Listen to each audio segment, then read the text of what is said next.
Sam Adams, Benjamin Franklin. These men spoke up for what they thought was right. From their courage came such documents as the Declaration of Independence and the Constitution of the United States. From their willingness to speak what was sometimes unpopular but right, we enjoy such liberties as freedom of speech, the right to keep and bear arms, and freedom of religion. There are those who still wish to oppress our freedoms, and there are still patriots willing to stand up and defend life, liberty, and the pursuit of happiness. Men like Zeb Bell, who honor our founding fathers and what they stood for. It's now time for Zeb at the ranch, speaking up and defending your freedoms. Brought to you by Magic Valley Les Schwab Tire Centers and all of the other great advertisers on the program. And now, Zeb Bell. Remember these great words of wisdom. Those who get too big for their pants will be totally exposed in the end. Good morning. Here comes Kate Smith, and God bless America. Good morning. I need a patriot to call in with our Pledge of Allegiance on a Tuesday. Good morning. Good morning.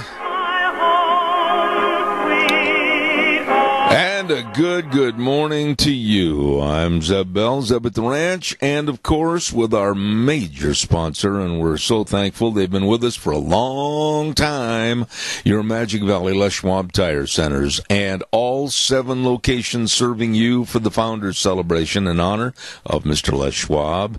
Great man over the many years, and of course great businesses, 475 locations all over the West, and some of our great advertisers like Burley Physical Therapy and Rehabilitation, 1263 Bennett Avenue, Suite 2 in Burley, helping you get back to being you.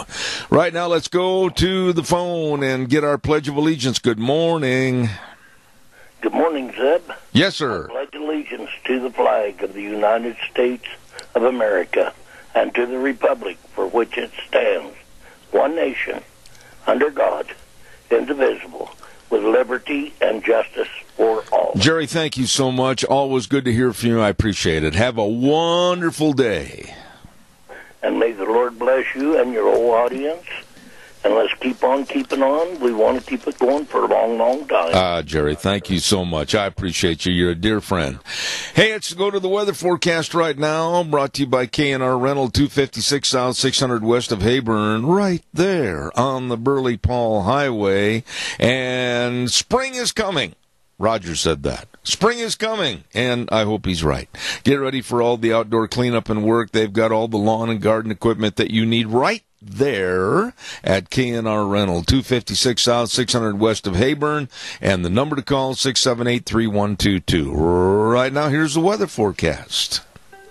Weather's supposed to be a little bit better for today than what it was yesterday. Here's your weather forecast for us up at the ranch.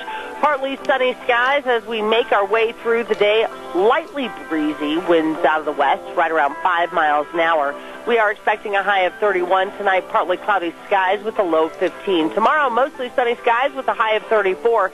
Tomorrow night, more clouds going to be rolling into the valley. We do have a 20% chance of snow showers after midnight, mostly cloudy skies with a low of 25. For Thursday, 50% chance of snow showers, accumulations of less than an inch is what they're calling for, plus the winds are going to be picking up as well. And we're looking at a high of 41 for Thursday night. Slight chance of rain and snow, mostly cloudy and 30. And as we hit Friday, 50% chance of snow showers, cloudy. Highs are going to be in the mid-30s. That's your weather for Zeb at the Ranch. And thank you very much. Brought to you by Roger and the gang at K&R Rental. They get there early in the morning. Yes, they do at 7 o'clock. And serving you on the Burley-Paul Highway, K&R Rental. 678-3122. You give them a call today. Caller, I'm going to be right with you. Stand by. Don't go away. I want to remind everybody about Burley Livestock. Oh, my. Thursday is sale day at the Burley Livestock Commission Company. Friday. Don't you miss it, and give those guys a call. If you've got cattle for consignments or you want sale information, they can and they will help you at the Burley Livestock Sale Yard. The number to call, 678-9411. Merv May, Cade Rogge, and Lance Udy. Thursday sale day at the Burley Livestock Sale Yard. The sale that works for you. Caller, good morning. You're on the air. Yes, good morning, Zeb. Well, hello, my I friend. have a question for you this morning. Okay. I haven't found an answer for it. Uh-oh. Why isn't, being that welfare has become such a racket that it is today, why isn't it being taxed like ordinary income? And why are these people not paying co-pays when they go in for medical care? You know, What's and happening here? well, okay, let's take a look at this, and I'm going to tell you what I'm going to do. I'm going to write this down, and tax on welfare funds, welfare money, and also not paying copay. I've got Senator Kelly Anthon coming on at our Idaho Legislative Update at 9:30. Let's ask him. Okay, I will. All right, I'll look. This has gotten out of hand. Oh, there's no question. I'm on your side, and I don't care who I make as an enemy. I honestly believe, Wheels, we've got a little bit of feedback over there. I honestly believe that, my dear friend, we've got to look at each case individually and start making adjustments and get those that are able to work off the programs and back being self-responsible. Yeah, they have one kid after another to bring in extra income, and this is unrealistic. I couldn't agree more. Tony, I hope you and Mary have a wonderful day, and call in at 9:30, and we'll get Kelly Anthon to answer that for us. Oh, okay, will do. All right, buddy. Thank you so much. Daryl's Cleaners. Hey, by the way, did I mention this yesterday? I thought I did. That at Daryl's Cleaners, 1223 Albion Avenue in Burley, they're offering, if you go in and you're a teacher in Minidoka County or Cassia County, show them your teacher's card, and you'll get a 20% discount on your cleaning if you just show that, hey, I'm a school teacher. They will help you save money. Daryl's Cleaners, 1223 Albion Avenue in Burley. And another thing, don't go throwing those winter items in the great big old chest of drawers and say, well, I'll just clean them next fall. No, get them clean now. It's better for your clothing, and it saves time and money. Oh, yes, stop in at Daryl's Cleaners, 1223 Albion Avenue in Burley, serving you. I know somebody else that's serving you too, and that's Ramsey Heating and Electric, and they're located at 2600 Overland Avenue in Burley. Number to call, 678-0459. They're open 7:30 to 5 Monday through Friday for all, underline it, your heating, cooling, and electrical needs. They are the best. They've stood the test of time. They're almost celebrating 60 years in business. They are the best. Ramsey Heating and Electric, 2600 Overland Avenue in Burley, where they provide warm winters and cool summers. Today is National Pancake Day. I love pancakes. I've always been a fan of pancakes. And I know a great place where you can go. I'll tell you about that in just a minute for pancakes. But, wow, today is National Pancake Day, and we're going to celebrate it. I'm going to have some hotcakes later on. Yesterday, we had some really severe mechanical and electrical problems here. And I really want to give a compliment and a shout out to the technicians at CenturyLink. Right after the program was over, it got so bad yesterday during the program, and it was nothing to do with the station. Don't call and say anything stupid about the bad station, because it was not their fault. It was the mechanics and the wiring here. And I called them up and I said, I have a desperate situation. And I mean within minutes. They were here and solved my problems. It took a while, but we got everything fixed up, brand new. Oh, is it a blessing to be able to hear this morning? I talked to Wheels earlier before we went on the air, and I said, it will cost a little bit, but I'll tell you what, they were phenomenal. And thank you, CenturyLink. I appreciate that. Calls are welcome, 436-2244, 1-866-927-4587. Pancake Day. Well, where do you go? Denny's restaurant. Woo! I mean, they've got all kinds. I love those strawberry cream pancakes. Go in and tell them you want what Zeb has, the strawberry cream. They are unbelievably tasty. Denny's restaurant at 611 North Overland in Burley, and also another location at 291 Pole Line Road in Twin Falls, America's Diner. Not brag, just a fact. You stop in, great people serving you, wonderful, delicious menu choices, and don't forget today is National Pancake Day. Stop into Denny's restaurant. America's Diner, serving you. One more commercial, and then I want to get to my first story. And I want to say thank you to Palmer L Place. I've had quite a few seniors call me and ask me the number after the program's over of Palmer L Place, a place for senior living. Now, a lot of seniors live at home for as long as possible in order to stay in familiar surroundings and maintain independence, but oh, the loneliness. And oh, the safety hazards and not eating properly. Like I've said every day on the program, a Pop-Tart is not a 7-course meal. And missed medication, very dangerous. Well, Palmer L Place offers a place for senior living where they can maintain their independence both safely and comfortably. Call Holly and the folks over there at 1301 Bennett Street in Burley, 677-8212.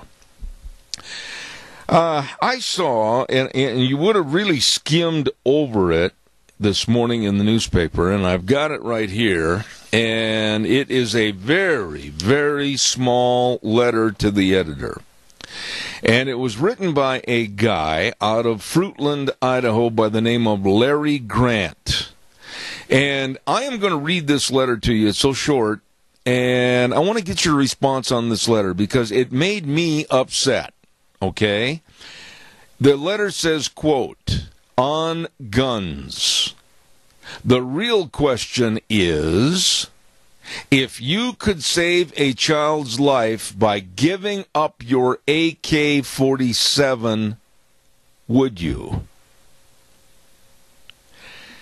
And my first response to this letter was, well, assuming that all gun owners are bad and criminals, would you give up your AK-47? And I don't know that many AK-47s around. I know there's a lot of talk. I'm not a gun expert, but the AR-15s, but AK-47s, I don't think Larry really did his homework on this when he wrote his one-question or one-line letter. But if you could save a child's life by giving up your AK-47 or your gun, to put that word in there, would you? I'm an innocent, security-minded homeowner. And why should I give up my security and my safety for my wife and I and my property? And the way this poorly worded letter was written is to assume and designate legal liability or criminalship, if you will, to anyone that owns a gun. If you could save a child's life by giving up your gun, would you? As if to assume that that gun that is in my closet is going to jump out of there and hurt somebody. The assumption is almost completely baffling and stupid. What are your calls and thoughts on this? Give me a jingle quickly at 436-2244, 1-866-927-4587. I want to say thank you to Burley Physical Therapy and Rehabilitation at 1263 Bennett Avenue, Suite 2 in Burley. Nick Greenwell and his staff. And I just can't say enough about them. If you have any problems, whether it's a sprain, a strain, or a recovering from surgery, they can help. They will help. They've got a great lineup of physical therapists over there, and the only hydrotherapy pool of its kind. So please, please, please remember, call for an appointment today so they can help you get back to being you. Burley Physical Therapy and Rehabilitation, 1263 Bennett Avenue, Suite 2 in Burley. The number, 678-1191. Caller, thank you. Good morning. Good morning, sir. Yes. My question back to him would be, if you could save one child's life by closing down a Planned Parenthood, would you? Yeah, there's so many loopholes in this letter. It's such a... I appreciate the fact that the man wrote the letter, but when you say something like, and I'm going to replace AK-47 with a gun instead of that gun, if you could save a child's life by giving up your gun, would you? Well, I don't want to see any child hurt. I don't want to see any child maimed. But I would, in turn, say, if there was an opportunity to save a child's life with a gun, of going after the bad guy, you bet. Well, the way I understand and interpreting exactly what he said is the gun is the problem. Yeah, yep. And the gun owner kills the kids. So let's get rid of the gun. Oh, yeah, absolutely. And the gun is an inanimate object. It is a tool. Absolutely. I read a lot of things into this letter, which, again, I don't know what was in his mind, but I saw between the lines an inference that anyone that owns a gun is of criminal intent. Yeah. Yeah. But I'd like to have him answer that other question about saving another child's life by closing down a Planned Parenthood. Absolutely. And we know that would work. Everybody is so quick to cast aspersions and negative remarks and bad statements to the press about gun owners. And what's going on right now with the NRA is really interesting, because there was a big push by the liberals. Don't sponsor them. Stop any and all involvement. Say everything bad about them. Your business can't support them. And big business names, even airlines, were starting to pull back. But now already we're seeing a trend to, wait a minute, we can't denigrate legal, security-minded gun owners. It might affect our bottom line. And now they're starting to reevaluate, Doug. Yeah. Yeah, it's that the companies that give those discounts. Yeah. They get a lot of business from NRA members. Absolutely. And they're going to discontinue those discounts. The NRA members are going to go someplace else. Absolutely. Hey, I got a question for you real quick before you leave, and I've got a whole bunch of commercials to do this morning, but I'm going to ask you a question, not that you care, and not that I care, but it's something that needs to be answered. What is the future of the Democratic Party as we hear it today, with more lows, more evil, and more giving away of American values for their citizens?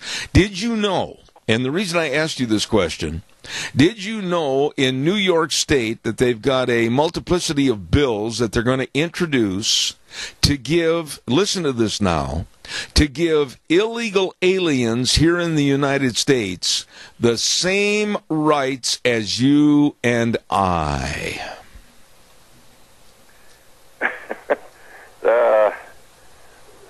They never cease to amaze us, Zeb. Their stupidity. It just goes on, and this is nothing more than a vote grab by the Democrats. They want more populists voting their way because they're trying to actually issue illegal aliens the same rights that are afforded to us as legal citizens in the Constitution. And it's a vote grab, as I said, by the Democrats. And I think that these legislators, and I saw one on TV this morning at 4:30 this morning, advocating this and saying, oh, well, we can't be mean to the persons of the world coming here. We've got to afford them the same rights that we have. I said, what? No. The American citizen is basically a private club. You can join, but you got to prove that you want to join. You can't just illegally break into our country and then demand that we give you the same rights as absolutely. American citizens. But it's coming. It's like a wave way off the beach. Have you ever gone to the ocean and watched a particular wave and watched it come closer and closer and then all of a sudden pound into the beach? This is what's happening with the illegals and people that don't belong here. It's a crybaby crying towel where the left is using them as a pawn to get the same rights and eventually vote Democratic. Exactly, because they're losing their Democrat voters because Mr. President Trump is doing things that affect Democrats and Republicans, and the middle-class Democrats are saying, hey, this guy's putting money in my pocket. This guy isn't taking the LGBTQ, LZ, whatever the alphabet they want to use, not taking their rights away. Yeah. He's not putting women under the bus and saying you can't hire a woman, you got to hire a man. He's helping Americans. Yeah. And they're seeing this, and that's why the Democrats do not want to do anything, especially on DACA. Yeah, and here's another thing that just gets me. I made kind of a list this morning of the stupid Democratic leadership, and I don't care if they get mad about it because it's the truth. How can the mayor of Oakland, California, how can she sit there and just turn her nose up at the federal laws and say, well, I don't care what the federal law is. I'm going to defy federal law, and I'm going to let this be nothing but anarchy and evil because I'm going to protect the illegal aliens. I'm a sanctuary state, and I'm just not going to help the feds at all. This is total chaos, Doug. That's when the citizens, the American citizens of Oakland, California, need to stand up and say, hey, we come before the illegals. They need to actually throw her out of office. They need to tar and feather these people and throw them on a raft out in the ocean. And I'll give you another example of how bad it's getting for liberals hating anything with conservative speech. You know who Ben Shapiro is. Yeah. He was supposed to, when he had a contract, to speak at the University of Minnesota on campus, and there were literally thousands that were going to be in this huge auditorium to listen to him, but the university got scared and milquetoast and weak-kneed, and they are moving him 6 miles away from campus to an auditorium that only holds 350 people. Yeah. Now, we're not stepping on his freedom of speech. He can speak, but he can't speak here. Yeah, and Ben Shapiro, I have listened to him. I've heard his speeches. He is a very straightforward, conservative young man that talks about getting up, pulling yourself up by your own bootstraps, enjoying capitalism in this great United States, taking the talents that God gave you, working hard, and becoming something on your own power. What in the heck is the matter with that? Nothing, but it goes against the one world government, the socialist government that the Democrats want. I agree. I got to pay some bills, Doug. I'm running late. Thanks. All righty. All right. Hey, God bless. Everybody, let's do what we can for our senior centers. Absolutely. Thank you much. Hey, I want to remind you about Dino Septic Service. Have you noticed, Bunky, that maybe you got a little problem with your septic tank? Ooh. Have you noticed, Bunky, that maybe the drain lines aren't working properly? Ooh. Well, I'll tell you what, they at Dino Septic Service, they really are good. Fast, fair, friendly service, liquid waste removal, septic inspections, water and sewer lines installed, septic tanks pumped, the list goes on. And they're there to help you. Burley number 678-1638. Rupert number 436-6526. As I said, fast, fair, friendly service serving you in a job that you don't want to do. Dino Septic Service with Smells Cargo, the name on the truck, serving you. Really good people. Oh, and coming up this weekend on Saturday, do not forget, and we had Cordell on the phone yesterday, the great big 23rd annual bull sale put on by Sheridan Ranch, Cordell and Patty Sheridan. Oh, man, they know cattle. And they've raised some of the most outstanding cattle in the West. If you need more information, call them at 208-824-5531 or go to their website, SheridanCattle.com. It's going to be this coming Saturday, pardon me, at the Burley Auction Yard in Burley at 1 p.m. Lunch will be provided at noon, and they're going to be selling 80 head of ripping good bulls, 30 coming 2-year-olds and 50 yearlings. Sheridan Ranch Bull Sale this Saturday. Don't you miss it. Really good people, Cordell and Patty Sheridan. Calls are welcome, 436-2244, 1-866-927-4587. Sheriff Scott Israel, down in Broward County, Florida. The more that you see And the more that you hear from this particular sheriff, we should all be extremely proud of the sheriffs that we have here and thankful that they are not like him. This guy, I think, is absolutely a hero in his own terminology. He has got to be one of the most ego-centered individuals I have ever seen or heard in the news media.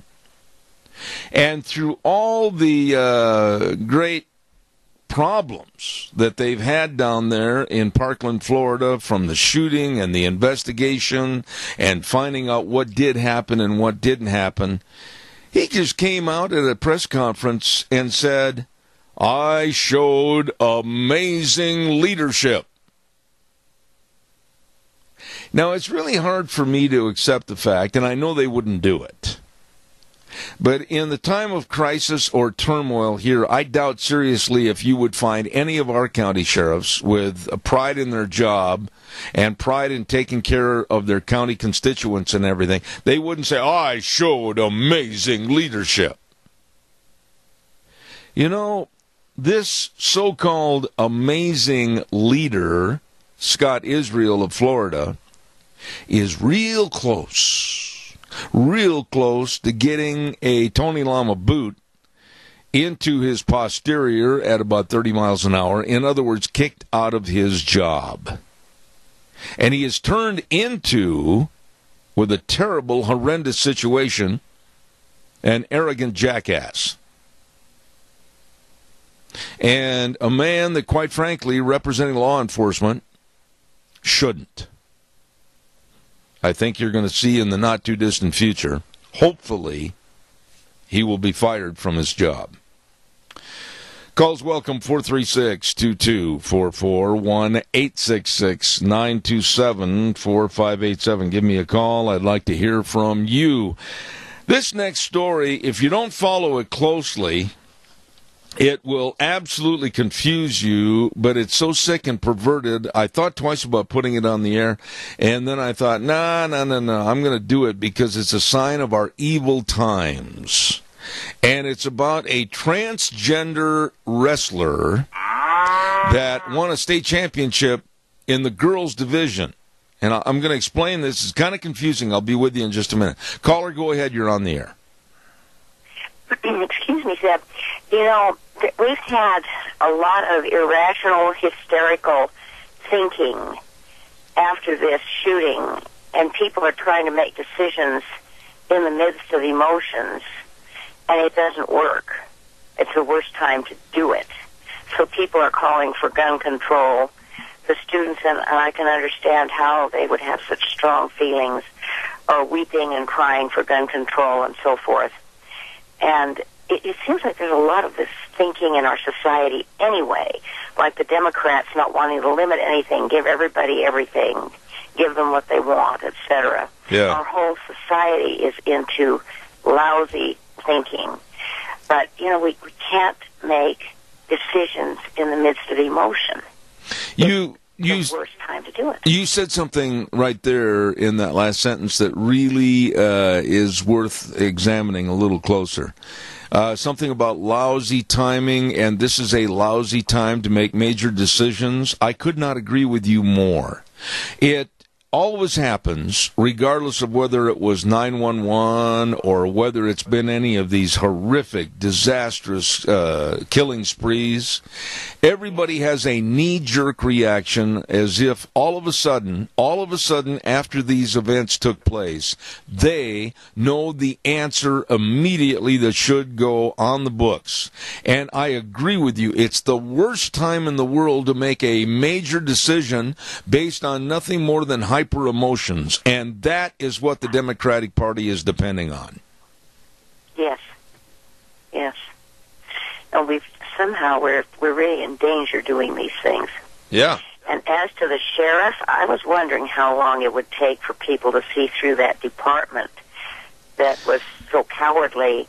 Had they gone in with guns, they might have been able to catch and stop that guy. Yeah. I don't know whether they got to him even could get there soon enough to stop him before he killed the 17. You know something? That mentality's awful. Yeah, Linda, let me ask you this, and if I say it, I'm going to take the burden off of you. All you have to do is say you agree with me or not. But I'm going to tell you that now that this vermin, this Nicholas Cruz, is alive, he's well, he's in jail, he's being fed 3 squares a day, getting the best of treatment, and basically that is the fear I have, that somebody else is going to say, well, he got away with it, and I'm going to do it because I can live high on the hog. I personally wish, and I'm going to say this, and you can criticize me or anybody can, I wish that this kid would have been shot full of holes and killed, so it would have been an example of not to do this again for somebody else. Well, you got a point. I wish they could have gone in there and stopped that guy and showed that there is a police presence when people try to do these things. But, we live in such a... That tried to save the children, and yeah. He did save the children and lost his own life. Was a part-time security guard, but probably was not on duty at that point as a security guard. I know I'm sounding like an eye for an eye and a tooth for a tooth, but in this case, I don't want that vermin. This kid absolutely has no deserving of life and quality of life after hurting all these families with the death of their children and the maiming and injuring of others. And now sitting in jail, and now when he goes into a courtroom, they'll show him on TV, and all of his responses are going to be taped, and they're going to play it on the 6 o'clock news. And quite frankly, I think the deterrent should have been this kid was laying in his own blood as to show the heinous attitude that he displayed. Well, that's just it. He is going to get an awful lot of good attention. Yep. Linda, thank you for your call this morning. I appreciate it. Thank you so much. I don't care how hard and callous that sounds. I don't want anyone in this country to think, oh, well, look, he got away with it. He's sitting there getting all of his meals, and he's living off the taxpayer's dime, and he might say something in court like that illegal alien a couple of weeks ago that basically sat there in front of national TV cameras in the courtroom and said, well, if I get out of prison, I'm going to kill a lot more cops. Holy cow. Caller, I'll be right there. Don't go away. Stand by. I'd like to remind everybody about Berry Equipment and Rental Sales, Service, and Parts with Juan and the crew at 159 West Highway 30 in Burley, and also Eli at 465 Addison Avenue West in Twin, and also another location up in Nampa. Equipment rentals, absolutely great, huge selection. And retail equipment sales, I'm telling you, man, they've got it all for you right there at 3 locations. And they've got all the Bobcats, new and used, for sale or rent, all shapes and sizes. It's all there at Berry Equipment and Rental, 159 West Highway 30 in Burley with Juan, and Addison Avenue West in Twin and Nampa. Berry Equipment and Rental. Caller, good morning. You're on the air. Yes, Ed. Backlash has already begun against this anti-gun thing. The gun sales will be going through the roof. I think they will be. I know that myself, I don't like being painted into a corner as a potential killer, as a potential crime person that's going to do something against society. The only reason that I have a gun, the only reason, well, 2 reasons, actually. I do go hunting on occasion, and I definitely am going to protect my wife and I. Absolutely. Without a gun nowadays, if we were disarmed, this country would be taken over by MS-13 and a whole bunch of other nuts like Cruz. Yeah, but according to the CNN host that said, well, America doesn't even know what MS-13 is, gee, why should we worry about something like she said that isn't really there? Da-da, da-da. I wonder what he's smoking. Yeah, well, it was a woman, and that just showed how stupid she is. Okay. Thank you. Thank you. You're on. Appreciate it, Tony. Thank you very much. Got to call it what it is. When she said that, I thought, lady, for Pete's sakes, read the news wires that are coming into your headquarters. Don't be so stupid. All right, calls are welcome, 436-2244, 1-866-927-4587. Okay, I got to get into this. Now, for 2 straight years, a transgender boy, this story, I got to tell you right up front, just absolutely is spoiling my breakfast. Well, I got a call coming in. I'll get back to it in a minute. Good morning, caller. You're on the air. Good morning, Zeb. Yes, sir. Yeah, I believe I recall that even in the New Testament itself, it did calls for murderers like this kid to be put to death. Yeah. And so, if he doesn't get the death penalty, then they're actually disobeying God's command. Well, they're going to finagle this with the attorneys and everything, and quite frankly, he's going to be at the taxpayer's expense for probably the rest of his given life. I find it absolutely disgusting that this young vermin would live, and the family members that go home tonight are going to have an empty chair at the table. Exactly. In fact, I think I recall even Trump called for swift justice on this, and I agree with him. Yeah. If it was up to me, if he's dead to rights, if we know for an absolute fact that he did it, which we do, he would already be hung. I just really am so sick of our judicial and legal system in this country carrying on and giving more of the stature, if you will, to the illegals and the persons are perpetrators of crimes more so than what the victims have suffered through. Yeah, I mean, where's the victim's right? Yeah. Where's their right? Yep, absolutely. Rodney, thank you, my dear friend. Have a great day, and I appreciate your call. All right, I'll talk to you later. Thank you. Now, I got to get into this story here quickly and then do a weather forecast, and it is a little bit confusing. Transgender boy. Now, see, that right there should tell you that it is a girl that is taking testosterone shots to be a boy. Okay. Now, in Texas, you wrestle according to your birth certificate. Okay. So this kid, Mackenzie Beggs, is taking testosterone shots, lots of it, to become a boy. But Texas said you must wrestle as a girl, which it is. And this person has won again 2 straight years the 110-pound state weight class at the Texas Wrestling Championships. And it's totally, underline the word totally, unfair against the girls. That this girl that is now taking testosterone shots, which are steroids, is wanting to become a boy, but it's turned into such a strong character, the other real girls didn't have a chance. Our society, I mean, I know this story is hard to follow, but basically what it winds up being is a complete disaster for our sports in America.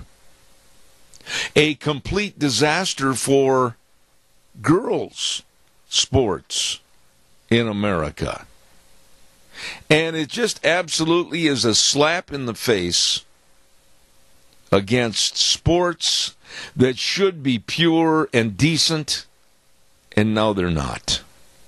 I got a picture of this after he won the championship. And on the mat is a girl that's defeated, a person by the name of, and I got to find the name here, Chelsea Sanchez. And this, wanting to be a boy, you should see the legs and the arms on this I will never kowtow to transgenderism on this program. I think it's absolutely filthy. And I don't know what your thoughts are, but I see all the records of sports. Think about this. all the records in sports are going to be trashed and thrown away. I mean, look from the Olympics all the way down to high school. If you have all the its and wannabes competing in different gender categories, it destroys sports. Time for our weather, and it's brought to you by Mount Harrison Audiology and Hearing Aids, and they are located right behind the Minidoka Hospital across from the emergency room, and the number to call for an appointment, 312-0957. I urge you to call Dr. Pickup and Dr. Courtney Mitchell. I'm telling you, they really pride themselves on caring for each individual, and they care about your health hearing goals. They really want to help you. Please call them today for an appointment and get a hearing screening. You'll absolutely thank me for it. Number to call, 312-0957. Right now, here's the weather. Weather's supposed to be a little bit better for today than what it was yesterday. Here's your weather forecast for us up at the ranch. Partly sunny skies as we make our way through the day. Lightly breezy, winds out of the west, right around 5 miles an hour. We are expecting a high of 31 tonight, partly cloudy skies with a low of 15. Tomorrow, mostly sunny skies with a high of 34. Tomorrow night, more clouds going to be rolling into the valley. We do have a 20% chance of snow showers after midnight, mostly cloudy skies with a low of 25. For Thursday, 50% chance of snow showers, accumulations of less than an inch is what they're calling for, plus the winds are going to be picking up as well. And we're looking at a high of 41 for Thursday night. Slight chance of rain and snow, mostly cloudy and 30. And as we hit Friday, 50% chance of snow showers, cloudy. Highs are going to be in the mid-30s. That's your weather for Zeb at the Ranch. Thank you, and appreciate that weather forecast. Sounds like maybe if we can get through this next little spell for a couple of days, maybe things will start to brighten up, let's say. Hey, don't forget our friends, Dr. Christine Pickup and Dr. Courtney Mitchell, all of them over at Mount Harrison Audiology and Hearing Aids, serving you for better hearing and better hearing health. Call them for an appointment today, 312-0957. You know, I'd like to have some calls on this. Our society is completely tipped upside down by the leftist liberals that absolutely want to throw family and moral values into the toilet. And another part of a story that goes in conjunction with what happened in Texas with these wrestling championships is it's about time that our young men man up.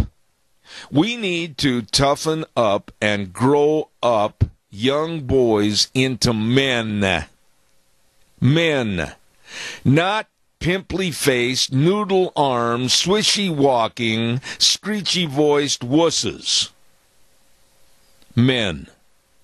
And what a pathetic trend to see what men are being represented on television. I mean, I have not watched a prime-time sitcom or TV show on the major networks, CBS, ABC, or NBC, for at least 3 years. Because the depiction of men on most of these shows are the pimply-faced, noodle-armed, swishy-walking, screechy-voiced idiots that they call men of today. And I honestly think that moms and dads in every household should really concentrate the effort on raising men. Men that are going to be leaders of their community. Men that are going to be leaders of their family. Men that are going to be leaders in the business world. Now, I know the feminists out there, they're going, well, what's the matter with women? Nothing. But I honestly believe it's high time to get back to the position in our country, and for that matter, the world, where men are men and women are women, and each treated with respect and dignity. Not so today. Not so today.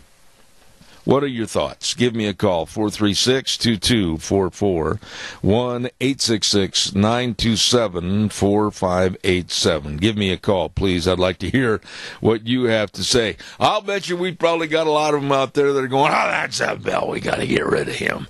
Well, that's fine. Go ahead. And just try. I'll quit when I'm doggone good and ready to. Anyway, while I'm waiting for your call that I hope is coming in, you just give me that jingle. I'm going to talk about 3 black women that automatically the press is sitting there going, oh, they're heaven sent. Why, these 3 musketeer ladies are going to be just a blessing for the Democrats and against Donald Trump. We'll talk about that in just a moment. Right now, don't forget your Magic Valley Les Schwab Tire Centers with more than 475 locations all throughout the West, and doing the right thing matters. Caller, I'll be right there. And they're just at the end of their founder celebration in honor of a great, great man, their founder, Les Schwab. Wow, what a man and what a business idea he had.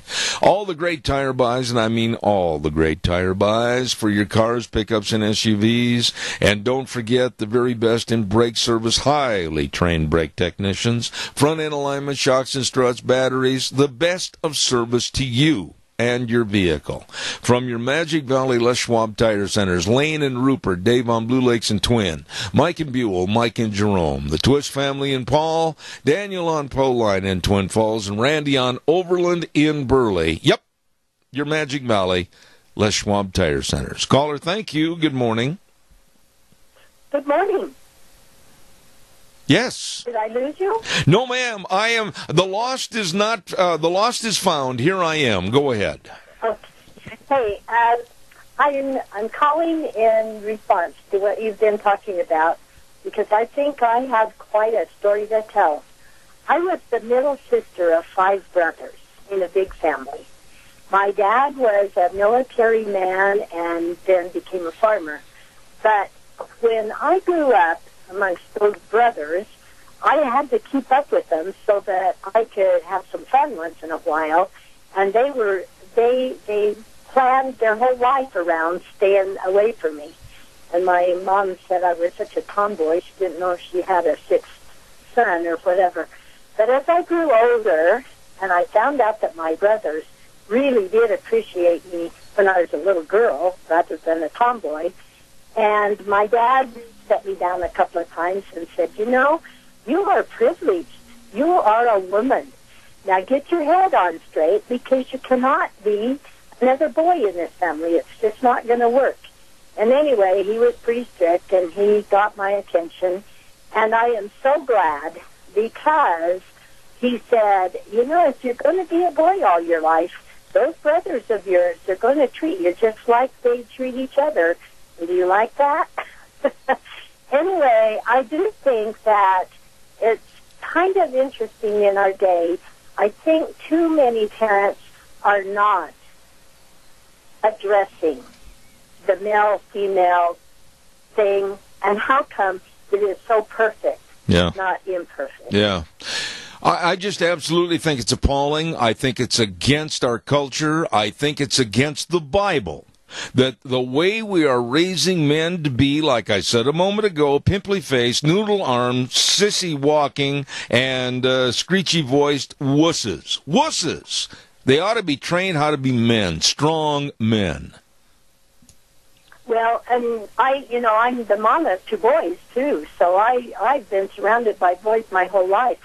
But my husband has been very good to remind my sons that they're gentlemen, but they also have obligations because of them being men.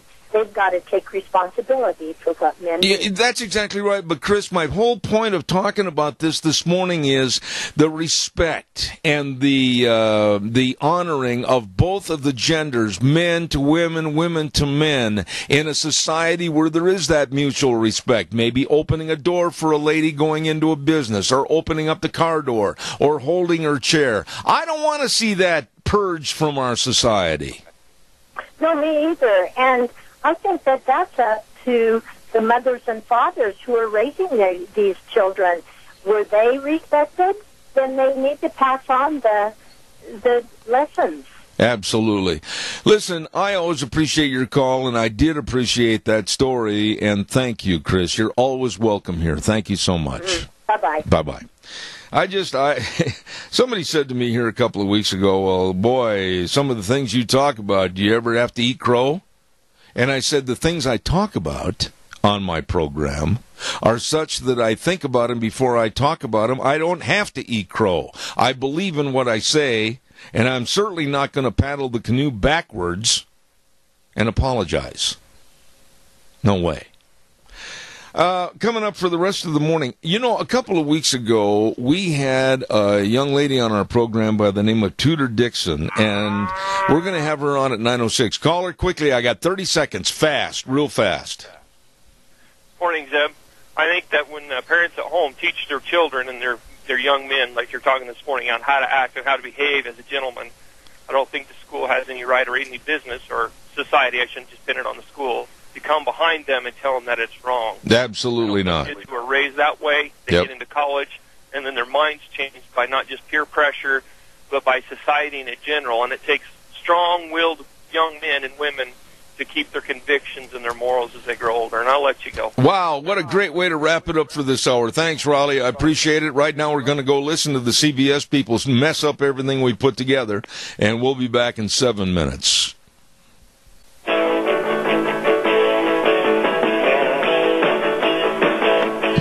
All righty, here we go. Back in the saddle for another hour. Zeb at the Ranch, good morning. I'm Zeb Bell with our major sponsor, your Magic Valley, Les Schwab Tire Centers, all 7 locations serving you, and service is the key word at your Magic Valley, Les Schwab Tire Centers. Along with some of our great advertisers like Burley Physical Therapy and Rehabilitation at 1263 Bennett Avenue, Suite 2 in Burley, helping you get back to being you. We're going to have our next guest with us on the phone momentarily, but right now, this good word for our friends at Western Way Services. From the canyons of the Snake River and all across southern Idaho, we're always at your disposal. Western Way Services, we care about our community, our resources, and this great land. Western Way Services is lending a hand, always at your disposal. Western Way Services, it's true, always at your disposal. I urge you to call them at 734-6969. Get on the route service. They'll come by, pick up your garbage once a week. It's gone. Wave goodbye. No more problems with your garbage. Call them. They'll take care of it. Western Way Services, 734-6969. Hey, big bull sale coming up this Saturday. Don't forget, it's the Sheridan Ranch Bull Sale with Cordell and Patty Sheridan at the Burley Auction Yard, 1 p.m. Saturday, this coming Saturday, March 3rd. And this is going to be a ripping good bull sale. I mean, 30 coming 2-year-olds and 50 yearlings. Wow. Lunch is going to be served at noon. They're the best. Cordell and Patty Sheridan, Sheridan Ranch. And go to the telephone, give them a call if you have questions, 824-5531, or go to their website, SheridanCattle.com. Big sale Saturday at 1 at the Burley Livestock Sale Yard. And real quick, don't forget that on Thursday we have our Cassia Regional Hospital where we introduce you to the employees and introduce you to the various department heads and find out more about your Cassia Regional Hospital, providing you and your family excellent health care answers and services. I'll tell you what, folks, they are there to serve you, your friends, your neighbors at Cassia Regional Hospital. Quality care close to home, Cassia Regional Hospital on Thursday. Don't miss it. And that's more about Cassia Regional Hospital. Right now, let's go to the phone line, and I am blessed to have this lady come back on the program, and she's talking on behalf of Lumen Student News, an idea long past overdue, and this is Tudor Dixon. Good morning, Tudor. How are you? Good morning. I'm good. How are you? I am excited about what you're doing through Lumen Student News. It's way too late in coming as far as I'm concerned, and I hope the effects are that it'll really be successful. But I am worried, really worried. I'm an old man. And I'm worried about the status of our kids today. I'm worried about a lack of moral and family values, business and professional attitudes and ethics. I'm just worried. And a lot of those kids that I'm mentioning, they seem to, with a lack of education, lean towards being socialists. Am I wrong? No, you're absolutely right. I mean, we have studies that are showing us this right now, that this is what's happening to our youth and our millennials. And the funny thing is that right now our millennials are getting to the age where they have kids in school. And so this is, the danger is right now that this is going to be passed on to the next generation. And that's when we said, okay, this is enough. We have to have an alternative. Right now we have, in our schools, we have CNN and we have Channel 1, which is like the equivalent of MSNBC. And so these theories that we should be a socialist country are being pumped into our schools. And we said, yeah, that's enough. We've got to do something. And that's why we created Lumen Student News. Tudor, I'm sitting here, and I guess the obvious question for me and my listeners probably are asking it too. How did we get so far down the rabbit hole that these kids are not being taught capitalism, they're not being taught the values of our country with freedoms, our Bill of Rights, our Constitution? What happened? A few things happened. We started to fund our schools based on their test scores on language arts and math, and that was when our schools said those are the focus. We've got to get good scores on that. And our history, our social studies classes fell by the wayside and didn't have as much attention. And so even our teachers have said to us that are using Lumen have said this is great because it's bringing that history back that we don't always get to focus on. And so that's one thing. We also have this insane media that is just pounding our kids with messages that, you should be, socialism is the economic system of what is fairness. And so everybody gets something and you should have free things. And they're kind of like preying on that entitlist attitude that some of our young people have. Oh yes, I should have this, I should have that. And they're tricking them into believing that that is a better system than what we have. And so now we have 58% of our millennials who are saying, well, they would prefer to live in a socialist, communist, or fascist nation. This is very dangerous if this is what's happening. And so that's what we said. We have to get to our youth right now and tell our kids from middle to high school why they live in the United States, what makes the United States exceptional, and what a capitalist nation is, and why we don't want to start picking away at our Bill of Rights and start trashing some of our... You don't give up your rights. But we're being told on a regular, daily basis that we need to give up our rights. And our young kids don't have enough of a foundation to say, wait a minute, there's something wrong if someone's telling me to give up my rights. That's not okay. Well, another thing, too, to add on to your statement, Tudor, is along with not giving up our rights, I don't want to give up any rights or just give rights to people that are not citizens of this United States. And that's what the Democrats are trying to do in New York State. They're trying to say they're equal to us and we should give them our rights as citizens.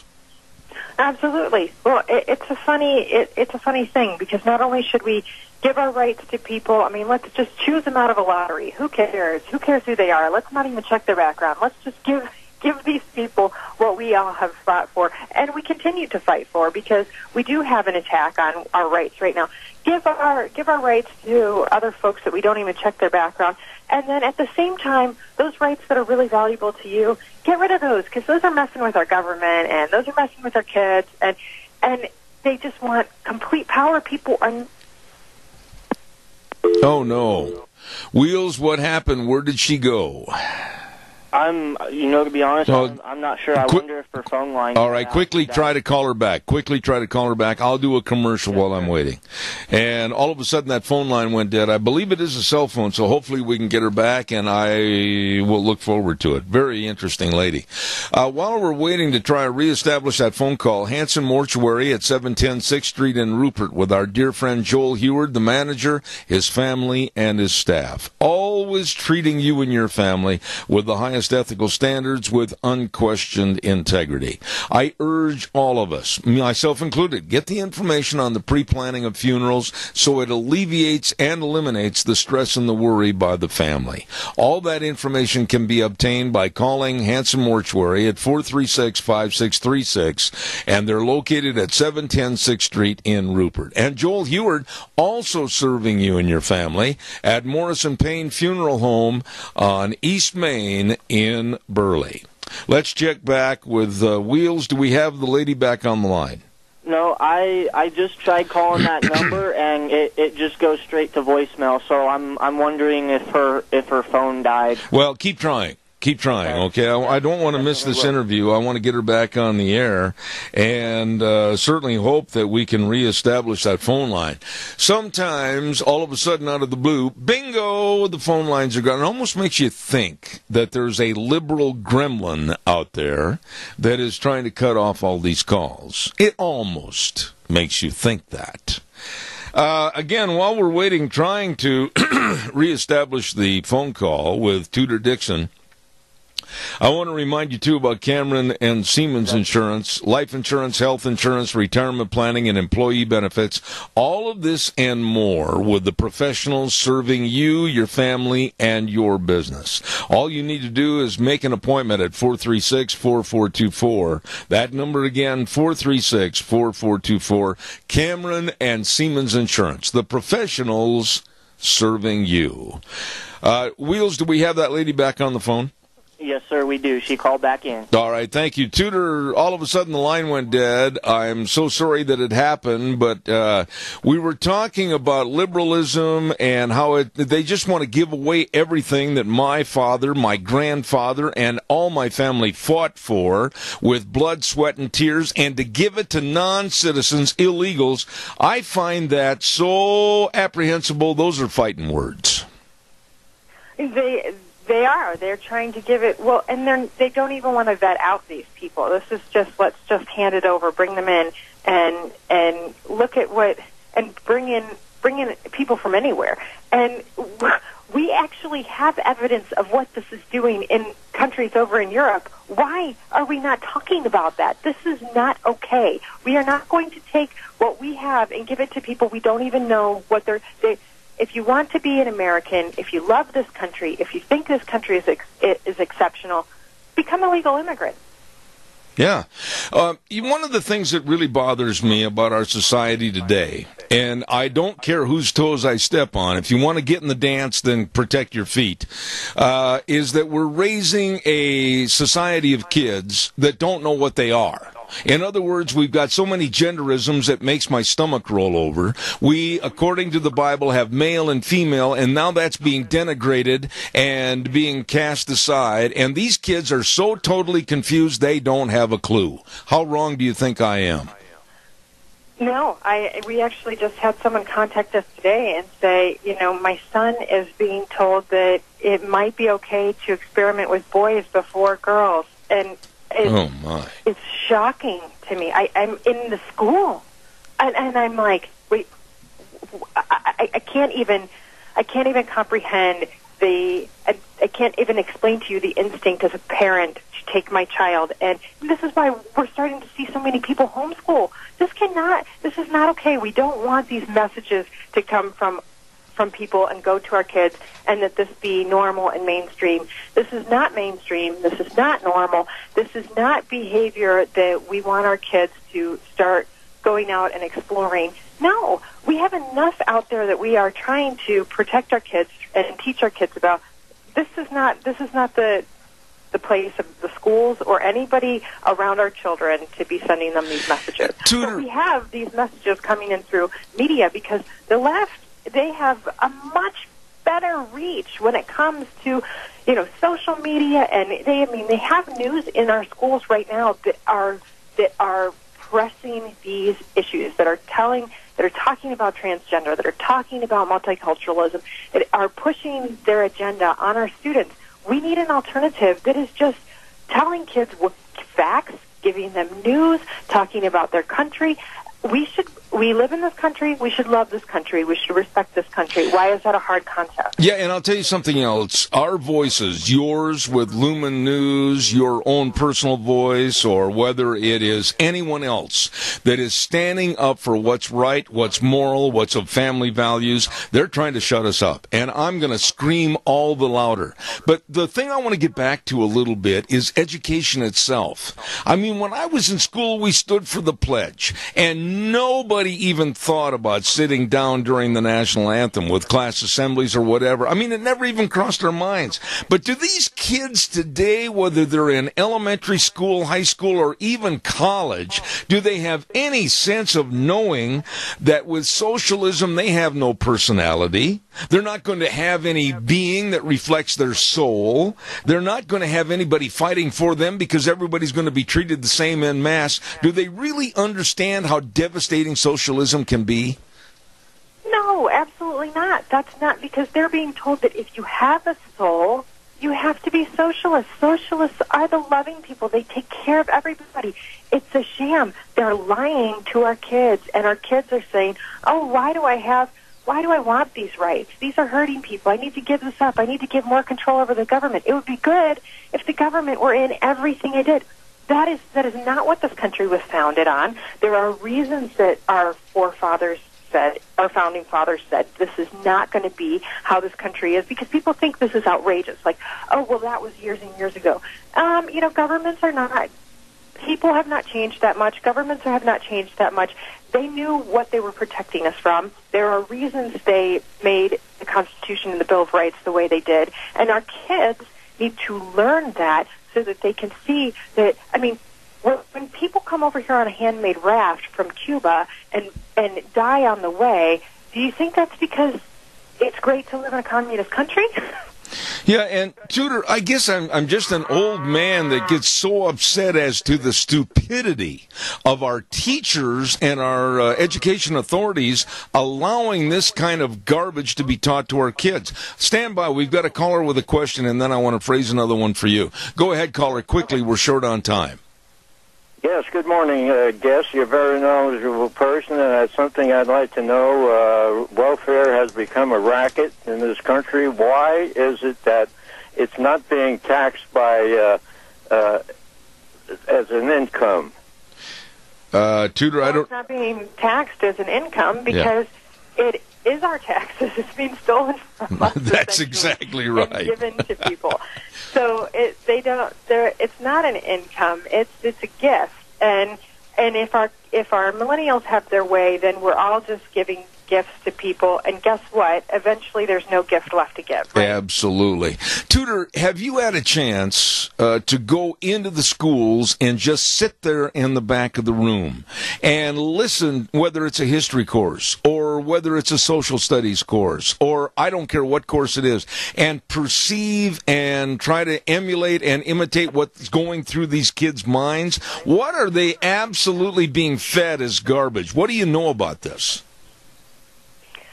Well, I know that I have 4 children. My children are younger, but even my 8-year-old comes home with left propaganda. They come home with word problems, and they come home with history that is not what she's just now getting into a lot of the history, and it's very against God.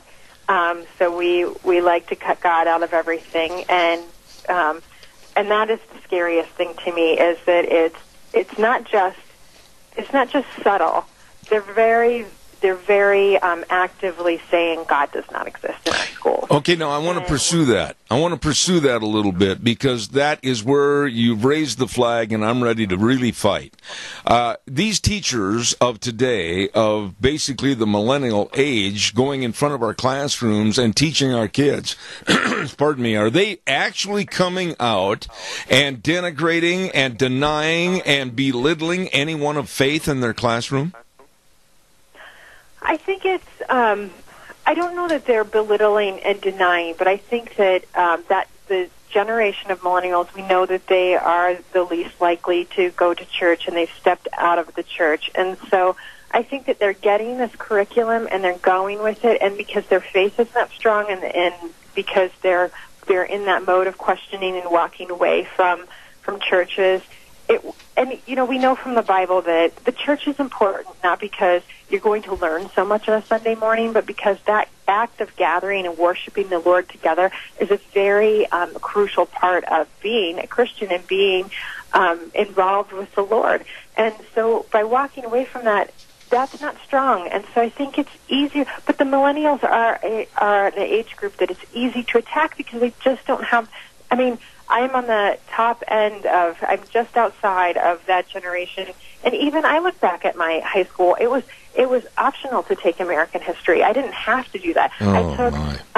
I took religious history, and do you know what wasn't included in that? Christianity. Oh, my.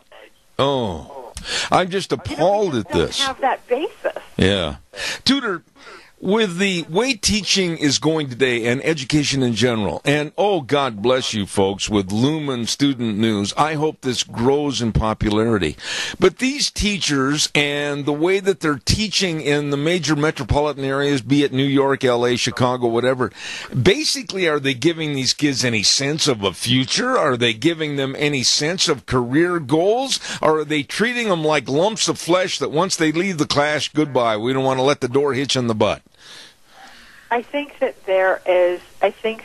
the curriculum out there is difficult right now, but I questioned that until we started this. And our first schools to sign up were public school teachers, and they've said great things about Lumen. And so I really believe that our teachers want our kids to. It's hard to argue with loving your country. It's hard to argue with what the freedoms that we have. So I think that if they have the right tools, they bring it to the kids. So we're providing the tool, and that's where I have hope is that these teachers want this. They want to bring it into the classroom. When we've offered it to them, they've embraced it. So yes, I think that the tools are what have been the problem, and now having this is the opportunity. Absolutely. Now share with us, I've got about a minute left here, share with us if there are educators out there or the student or principals or superintendents, how do they go about finding about Lumen Student News? We have a Facebook page, Lumen Student News. You can go to that, or our website, lumennews.com. Go to that. Go to the Get Lumen section. You can watch a bunch of videos on there. You can subscribe. The classroom is really inexpensive. It's $149 a year for a classroom to watch this. You get 10 minutes of content every day for your students. And you get to hear about careers. You get to hear about history. You get to hear about current events. It's a full package, and it's very inexpensive. Teachers can subscribe at lumennews.com. Schools can subscribe at lumennews.com. Kids can all have individual logins. They can get in from home. Whatever, we are flexible. Whatever fits your classroom, we want to make it happen.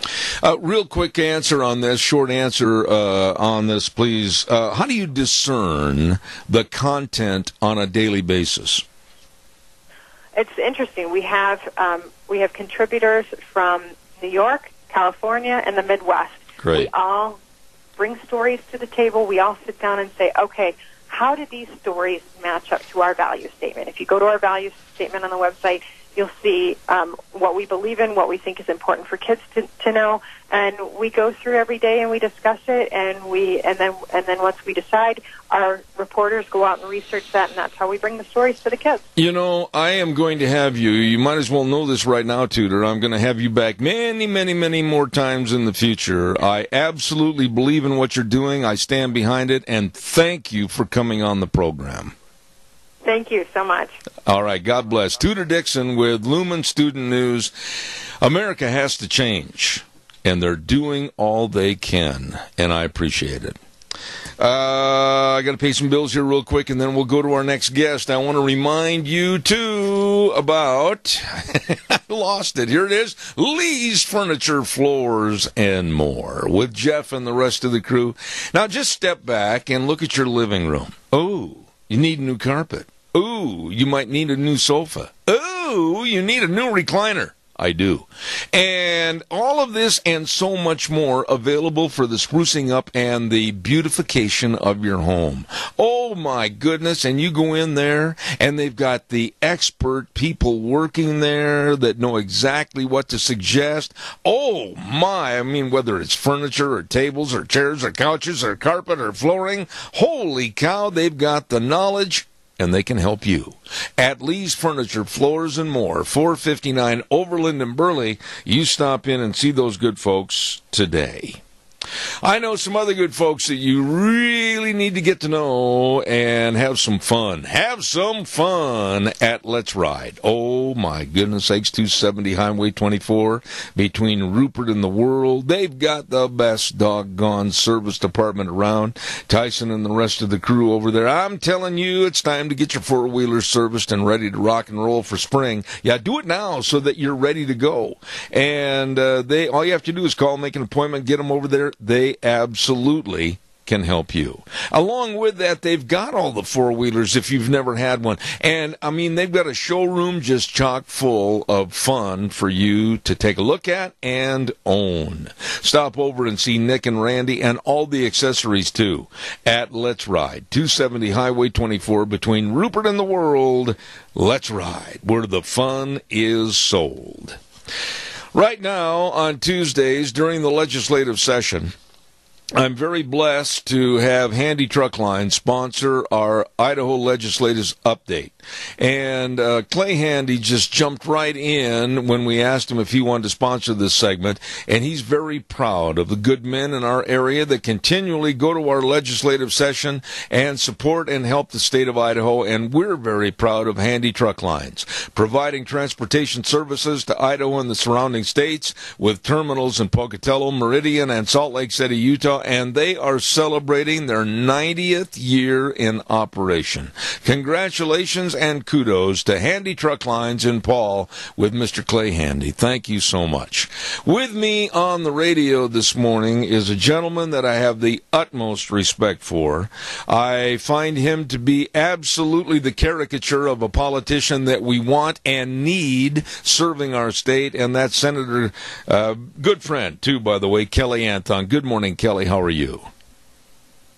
Morning, Zeb, and thank you for that. That's a really nice introduction, and it's always great to be with you and your listeners, always. You know, Kelly, I was really honored to see you and your lovely wife over at the Lincoln Day Banquet this past weekend, and I got to tell you that I've been to a lot of Lincoln Day Banquets, but boy, I mean, the signage, I don't know, there was about 4,000 trees that met their demise, but I'll guarantee you the signage and the people, the Republican Party and the GOP has a lot of good things going on. It's a big year for Idaho in politics, and that's because, of course, Governor Otter is retiring, so there's quite a race for his seat. We also have Brad Little, who is our current lieutenant governor, seeking the governorship, so he's vacating the lieutenant governor's seat. And, of course, as it is every 2 years, the legislature is up for re-election, and so a big, big political year. And so we had a heck of a turnout in North Burley. And you're right, Zeb. I've never seen so many signs for candidates in my life. Kelly, I'm going to put you on the spot a little bit this morning, and I'm going to let you choose some of the topics that you want to discuss. And then I'm going to come in, and I'm going to ask you some questions about various things that I'm very concerned about. What right now, of all the things that are on your plate as a state senator, what are the most that you want to address this morning on this program? Well, Zeb, I guess the first thing that comes to my mind that I wanted to really say to you and your listeners is to thank you for all the support you've given me. I'm running for re-election this year. I'm going to file my paperwork today. I want to say this. I don't consider this seat that I hold in the Senate to belong to me. This seat is for the people of the Mini-Cassia area. I occupy it because they support me. And when I lose that confidence and that support, I don't expect to be here. This is not my seat. So I'm humbled by the support. Now, the session this year, because it's an election year, these things play out just a little bit differently, I've noticed, in election years. Yesterday, Well, a couple things, Zeb. I was able to carry on the floor a new bill. It's Senate Bill 1306. And this is why I say kind of what I say. When I come to the legislature every year, I work hard to remember who it is that I'm representing. And in my district, that is the ag industry, that's the rural life, that's family values. And one of the bills I was able to take forward yesterday, 1306, is a bill that really protects our irrigation systems from the sprawl of development. And so I've seen this actually happen in our local area, that we don't give enough notice to our irrigation companies, our irrigation districts, the canal companies, so forth, when a new neighborhood goes into a town or there's some new development. And what can often happen is in the course of building new homes, we cut off ditches and we cause a lot of problems with the irrigation system. Mm-hmm. So I worked with the Idaho Farm Bureau this year and others, the Idaho Water Users, and a number of really great groups that matter in our area. And we've got 1306 through the Senate yesterday with unanimous vote that will allow them to be at the table when we're talking about a new neighborhood and a new development, new sprawl into our ag area. So I know that's not a super exciting issue, but for me, it's an important one and one that really does serve our community. And that is going now to the House. I suspect that will pass and that will become law. So I'm very excited about that one. Very well done. All right. The other, Zeb, that I guess I'd draw attention to your listeners to is I am unabashed in my support of the Second Amendment. Absolutely. So we have two stand your ground, is what they're kind of styled as. That's the nickname, stand your ground, or castle doctrine bills in the legislature this year. One is House Bill 444. The other is Senate Bill 1313, which I have my name on. Right. Now, I've been receiving a lot of emails from my constituents regarding these bills. And I just want to give some explanation. House Bill 444 is a bill that has not come to me because it's a House bill. I haven't had a chance to vote on it. And I don't think I will. I don't think it's making it out of the House. So what was left to me to really get behind was Senate Bill 1313. And I say that for your listeners, those of you who really favored House Bill 444, I want you to know why I'm not supporting it. It's because it won't come to me, for one thing. And secondly, it has some language problems. And so if you have any questions about that, give me a call, and I'd be happy to walk you through some of the concerns I had about House Bill 444. But, Zeb, this Senate Bill 1313 codifies our rights in our homes to defend ourselves. Right. To defend ourselves when someone breaks in, they're creeping around our home at night, and we don't have to. And we can defend ourselves with our firearms. And then afterwards, we don't have to go to court and explain to some judge or jury why we did so. That we don't have to say, we don't have to have some courts tell us, well, you shouldn't have defended yourself, you should have ran out of there. That kind of thing. Absolutely. It expands it to automobiles. So if I'm sitting in my car, I don't feel any safer than I would at home if somebody walked up to my window with a gun. Right. I should be able to defend myself. It also really, I think, takes out of the hands of Idaho courts and makes law what we've always believed in Idaho, that we have a right to self-defense.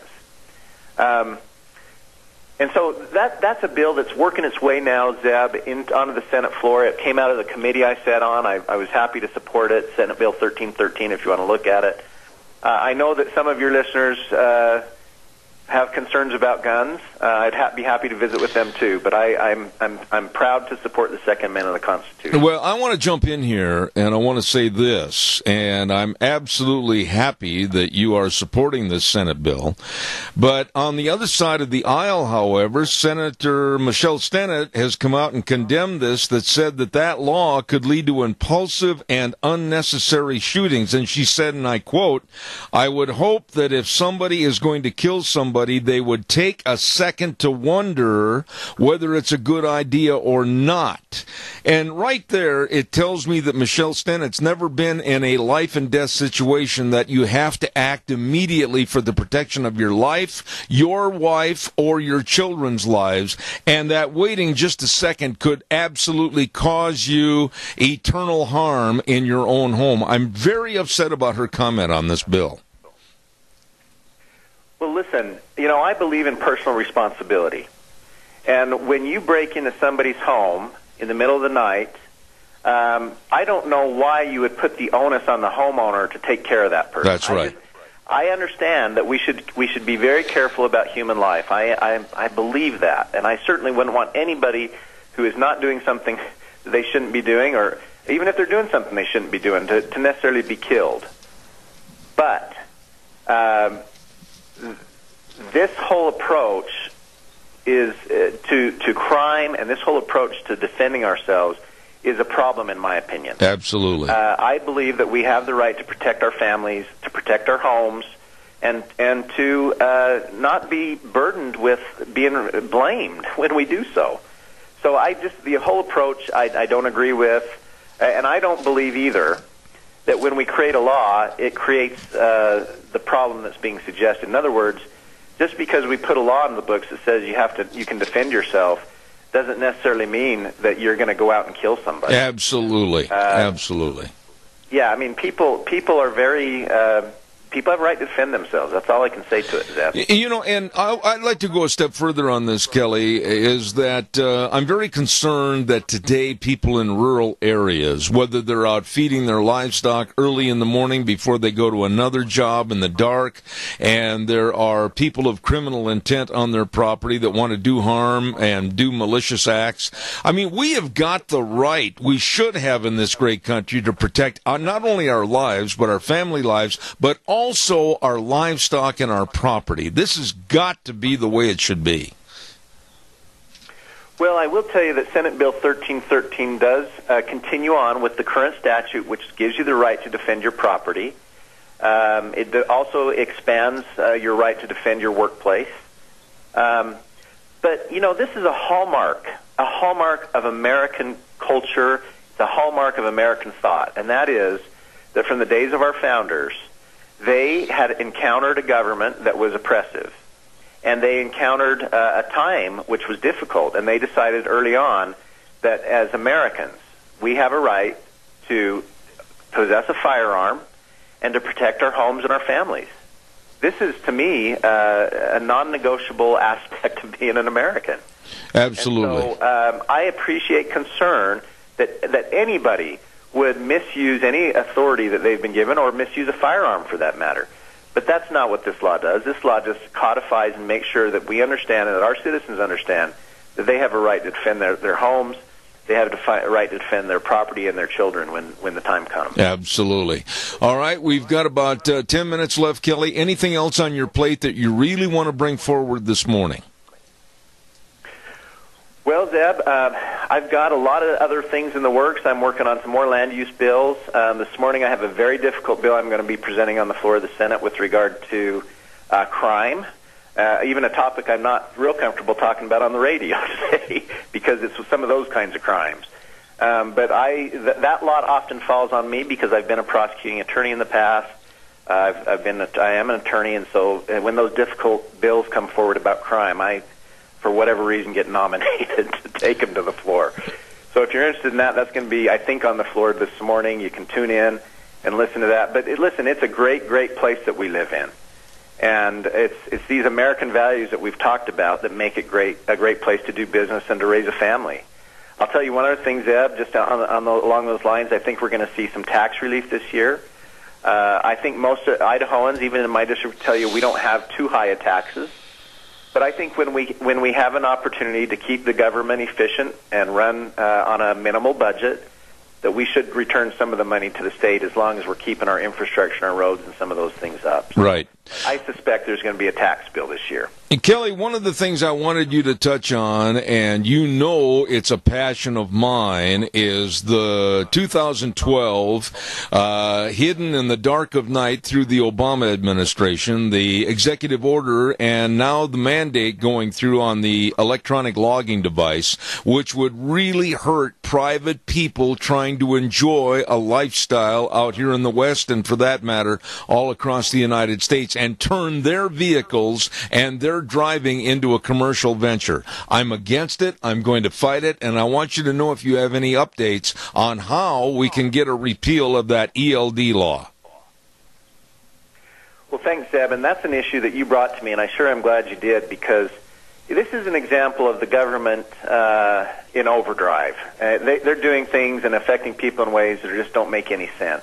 And we're talking about the federal government, which shouldn't surprise your listeners too much. But essentially, you know, as we move forward with technology and we figure out how to pay for roads, one of the main debates is that we should make those who use the roads more and who weigh more and so on and so forth as they drive to pay more. And the part of that solution that's been suggested is the electronic logging devices. Now, they're expensive. So there's a real financial impact to truck drivers and to others who have to be mandated to use these things. I think we ought to be really looking at that.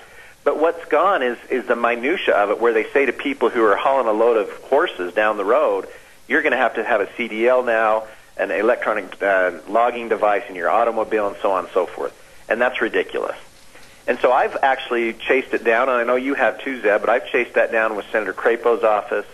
And I think, Zeb, I can't remember, but I sent you an email recently that the word that I'm getting is there's going to be a hold on that enforcement with regard to those particular main concerns that we have for our cattlemen and for our ranchers and so forth. Right.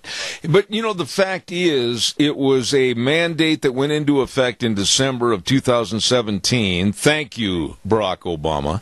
But even though there may be extensions on the quote-unquote enforcement, it's a bill that needs to be repealed because it's going to hurt too many people financially and absolutely have a chance to cripple the livestock industry in various forms, whether it's 4-H, FFA, the horse industry, or whatever. It needs to be stricken. I agree, 100%. And I think our delegation from Idaho agrees as well. So now it's a matter if we can get those wheels a-turning in Washington, D.C., which, you know, we get a little bit cynical about. I hope the word that I'm getting is we can deal with this problem, so we'll see how they get it done. But, you know, this goes to the point, Zeb, which is as time goes on, we who live in the rural parts of the state and the rural parts of this nation have to be very smart about getting our voice heard. And that, I'm telling your listeners, that is going to happen in our district, and that's going to happen in the Magic Valley. As our populations shift, and we have another shift coming up in 2022, the legislature will be reapportioned. If you want to take a look at how this happens, take a look at Nevada. Most of their legislators are coming from Las Vegas now. Really?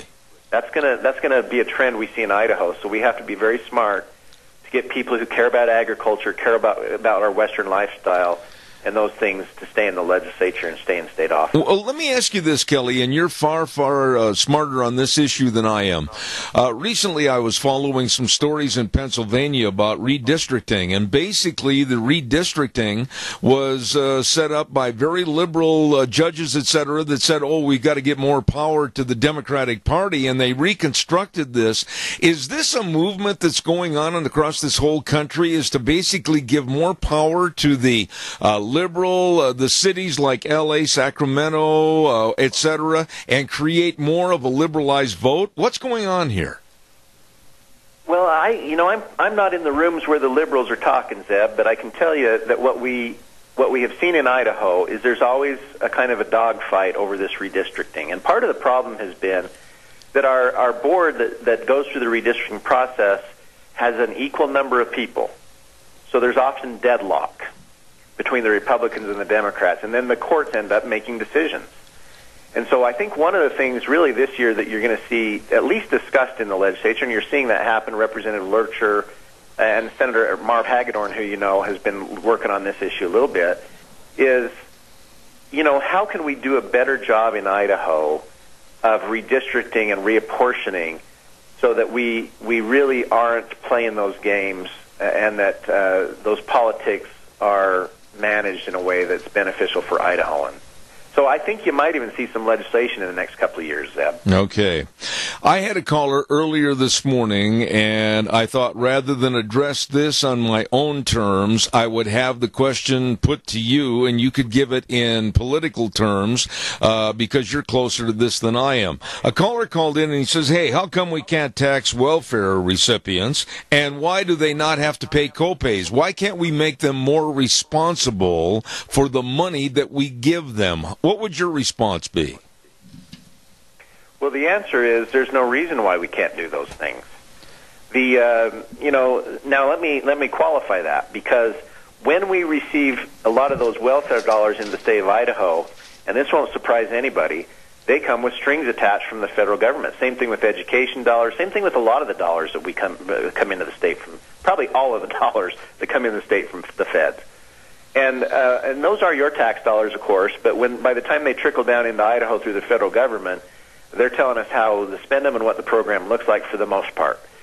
Part of the discussion, even in health care, has been how if we're going to have to do something, and if we're going to have to use the federal dollars that come into the state, we want waivers. We want the federal government to let loose of their requirements.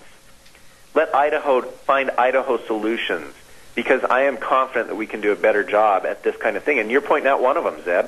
When these welfare dollars come in the state, if we had more broad authority to decide how to do things, I think we could get that kind of stuff done. Now, on the federal level, there is absolutely nothing stopping Congress from making the decisions that you just described. I guess what I'm saying is, and I've said for a long time to you and others in politics, is that in order to clean up what's bad in our society and what's not responsible, you've got to look at all these as a case-by-case basis. I still maintain it'd be more economical to look at each and every case, find out who's basically jousting the system, who's taking advantage of the system, and start making cutbacks, because the one thing that we do not have in this country anymore, Kelly, is a work ethic and people wanting to be self-responsible. They want to turn all the power over to the government and become leeches. I know that's strong language, but that's the way I feel. Well, Zeb, you've heard me talk about work. I think there's a definite problem in certain sectors of the United States culture right now where, we see multi-generational welfare recipients, Utah has really been tackling this issue. They see generation after generation is relying on the welfare system. And that doesn't make any sense for any of us. And it's become a part of their family culture. So we need to have this dialogue. We need to be talking about how we reincorporate into some of those sectors. Because don't get me wrong, you look at the Minnecaja District, there are a lot of hardworking people. Absolutely. And so, when we talk about a government safety net, that needs to be just what it was intended to be. For those people who are absolutely down and out, who have no other means and no other family and no other opportunity, then we as a society would see those cases and say, hey, we're willing to help out. Absolutely. I'm willing to pay some of my taxes to help. Yep. A widow who, is 80 years old and blind, and whatever you want to come up with for a scenario. I'm happy to do that. But it's the abuses that we see that really undermine the legitimacy of that safety net. And that's the people who just don't want to work and they'd rather live on a little that they get from the government and bilk it for all it's worth. Kelly, real quick, and I've only got 2 minutes left, and I got a weather forecast to get on, but I want to ask you this question. Short answer. I know it's not fair to you, but I absolutely think one of the things we need for our schools and education system is more and tighter security to protect our kids. They're protected at baseball games, basketball games, at courthouses, etc. Why can't we protect them in the schools? What are your thoughts, quickly? We need to dedicate resources to that effort. There's going to need to be resources. That stuff costs money. I'm all in favor of higher security. And the other thing that you're going to see working through the legislature, which I'm all in support of, is a bill that really is going to punish somebody when they call up a school and make a threat. Because we're seeing that in our area. We've seen three threats in Declo in the last week. Right. And that's got to come to an end. And I'm ready to see those people punished. Well, I couldn't have said it any better had I tried, and this man is an absolute great example of a true Idahoan that's fighting for Idaho. Senator Kelly Anthon at the Idaho Legislative Update on the program this morning. Thank you. God bless you, my friend. Thank you, Zeb. Thanks to all your listeners, and God bless you. All right. Thank you very, very much.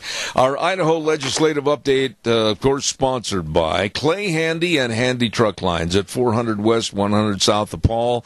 They were established in 1928, and they are now celebrating 90 years in operation. They are quite a company, and they continue to grow and serve all the Northwest with transportation services to Idaho and surrounding states. Thank you, Handy Truck Lines, for sponsoring Idaho Legislative Update. Oh my, let's get a weather forecast on here really fast. And the weather brought to you by Phillips Oaks, Goodwin, Crane and Company. Of course, providing accounting services to the Mini-Cassia area for well over 50 years. The best of tax return preparation, tax planning, business consulting, bookkeeping services, retirement planning. The list goes on and on. They are the best. They work at it. I'll guarantee you, serving you. Phillips Oaks, Goodwin, Crane and Company, with offices in Burley and Rupert. Right now, here's the weather. Weather's supposed to be a little bit better for today than what it was yesterday. Here's your weather forecast for us up at the ranch. Partly sunny skies as we make our way through the day. Lightly breezy, winds out of the west, right around 5 miles an hour. We are expecting a high of 31 tonight, partly cloudy skies with a low of 15. Tomorrow, mostly sunny skies with a high of 34. Tomorrow night, more clouds going to be rolling into the valley. We do have a 20% chance of snow showers after midnight, mostly cloudy skies with a low of 25. For Thursday, 50% chance of snow showers, accumulations of less than an inch is what they're calling for. Plus, the winds are going to be picking up as well. And we're looking at a high of 41 for Thursday night. Slight chance of rain and snow, mostly cloudy and 30. And as we hit Friday, 50% chance of snow showers, cloudy. Highs are going to be in the mid-30s. That's your weather for Zeb at the Ranch. And, of course, our thanks go out to some really great folks that are so busy right now this time of the year getting all your taxes finished and ready to go. Phillips Oaks, Goodwin, Crane and Company. If you have questions, they have answers. You get a hold of them today with offices in Burley and Rupert. Providing our weather for this hour, Phillips Oaks, Goodwin, Crane and Company. Well, in the next half hour, we're going to have the one, the only, Dr. History coming up on the program on this National Pancake Day, and he'll be in. And then at 10:30, we're going to be talking to Ben Crouch, editor-owner of the Northside News newspaper. He's going to be on our program. Got a lot of questions about whether newspapers are going to survive, what's going to happen in the future, all that kind of thing. Lots of things coming up. Real quick, let me see if I got a little public service note I need to get on here. I promised these folks I get it on the air. Here it is. The Rupert United Methodist Church will be presenting a talent show on Saturday, March 3rd, this coming Saturday, and that's at the Rupert United Methodist Church on 605 H Street starting at 7 p.m. It's going to be a fun night. Everybody try to be in attendance. Now we are going to get all set for the CBS News, and we'll be back in about 7 minutes with Dr. History. Don't you go away. Oh, my.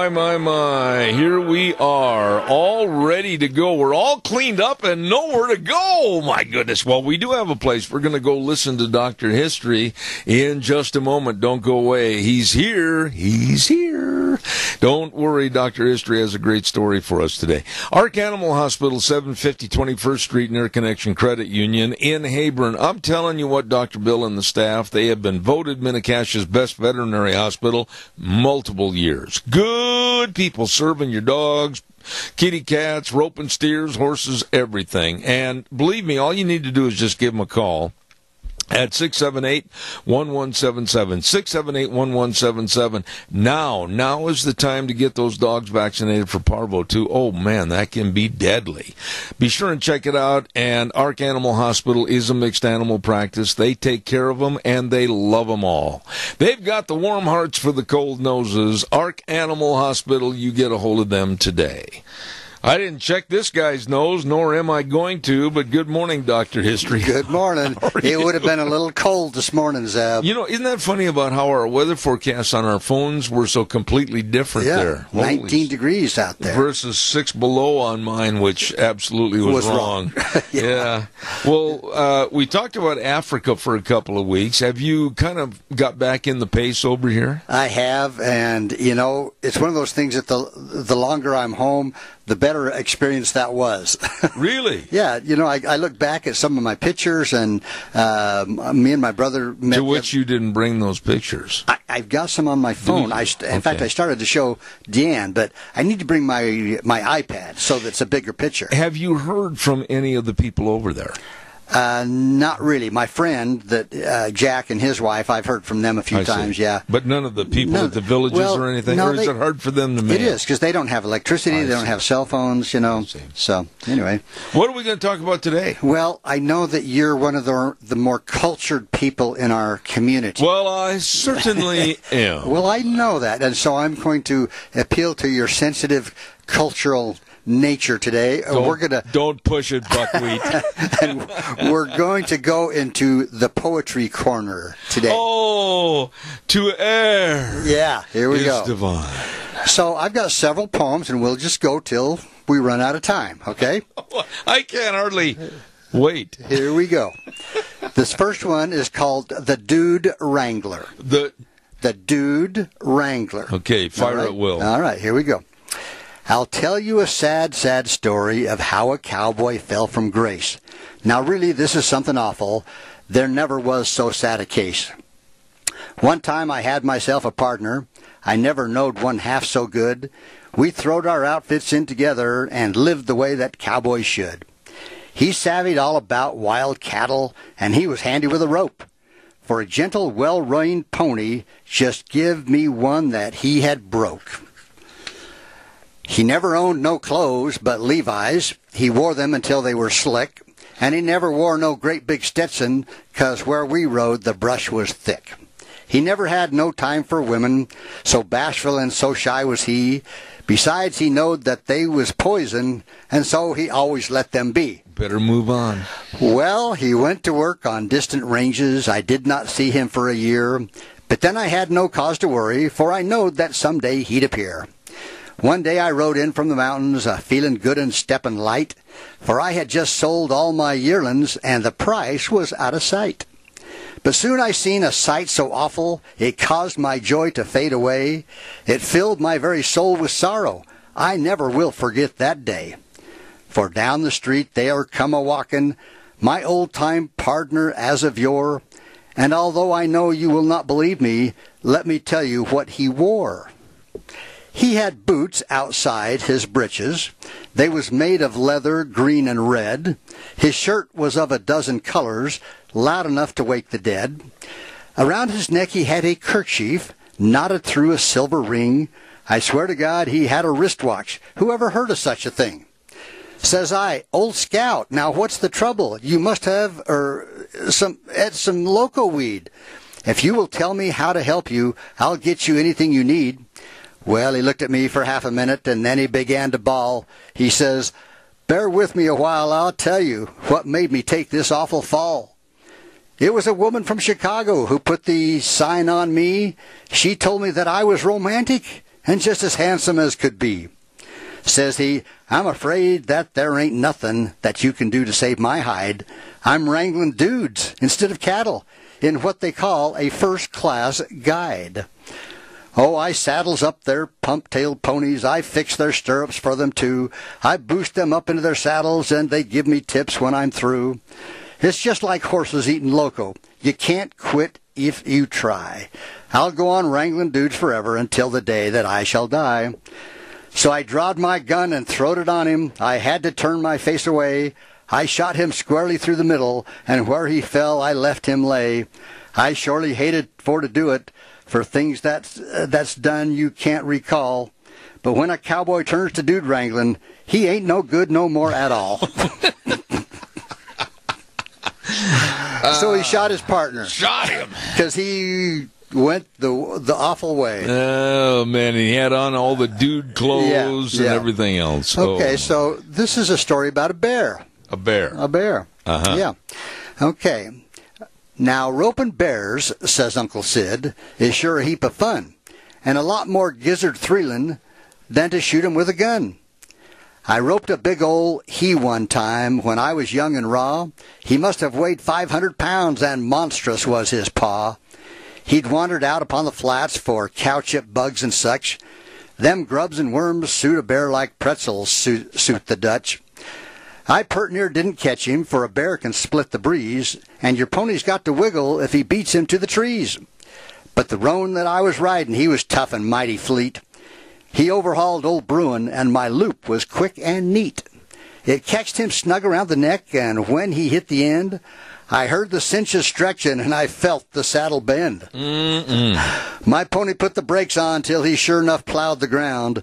It pert near made me sorry that there weren't no crowd around to watch a salty hand like me demonstrate my skill at learning Mr. Bruin to obey my wish and will. Come on, old bear, I hollered. You're a wild and woolly scamp, but I'm the apparatus that can lead you into camp. Oh, boy. At first I feared the rope would bust. I'd lose him if it should. About a minute later, boys, I wish to heck it would. That bear reared up and popped his teeth. 'Twas like a pistol crack. Then grabbed my rope hand over hand and come right up the slack. I give a squall and swung my hat to slap him in the eyes, but a he-bear ain't a critter that is easy to surprise. My pony tried to quit me, but he had a bear in tow, and a clinging to the saddle was a load he couldn't throw. He got a straddle of the rope, a log, a bush, a bear. He wallered on his haunches and he pawed the upper air. Old Bruin's jaws and paws and claws, they pert near had my skin. My rope was anchored to the horn, and I wouldn't come undone. Seemed like we fought for hours, and I couldn't see no hope, when Bruin bit my twine in two and quit us on the lope. You know, that bears a little discussion about, you see a lot of these old Charlie Russell paintings and old Western portrayals of what it was like in the old days. Yep. And roping, whether it's bear or whether it's buffalo, a deer or buffalo or whatever. One has to question the sanity of the thrower of the rope when it's tied hard and fast. That's right. I mean, even an old steer can come back and come after you. Some of the stories about Texas when they gathered those wild longhorn cattle in the brush, and how many of the cowboys, when they threw that loop, they almost wished they'd have missed. That's right. Okay, now this is a kind of a love story, Zeb. I know you like those. You're going to get all gushy? I am. Oh, this is called Jack Potter's Courtin'. Jack Potter's Courtin'. Yep. Okay. So, it says, now young Jack Potter was a man who knowed the ways of steers, from bird nests in their hairy tails to ticks that shod their ears. A Texican and cowboy to the saddle bred and born, he could count a trail herd on the move and never miss a horn. But one day on a tally back in 1884, he got to acting dreamy, and he sure did miss the score. The old man knowed the symptoms. Jack, you ain't no good like this. I'll give you just 10 days to go and find out what's amiss. Amiss was just what ailed him, for he'd fell in love for sure. Oh, boy. With a gal named Cordy Eddy, mighty purty, sweet and pure.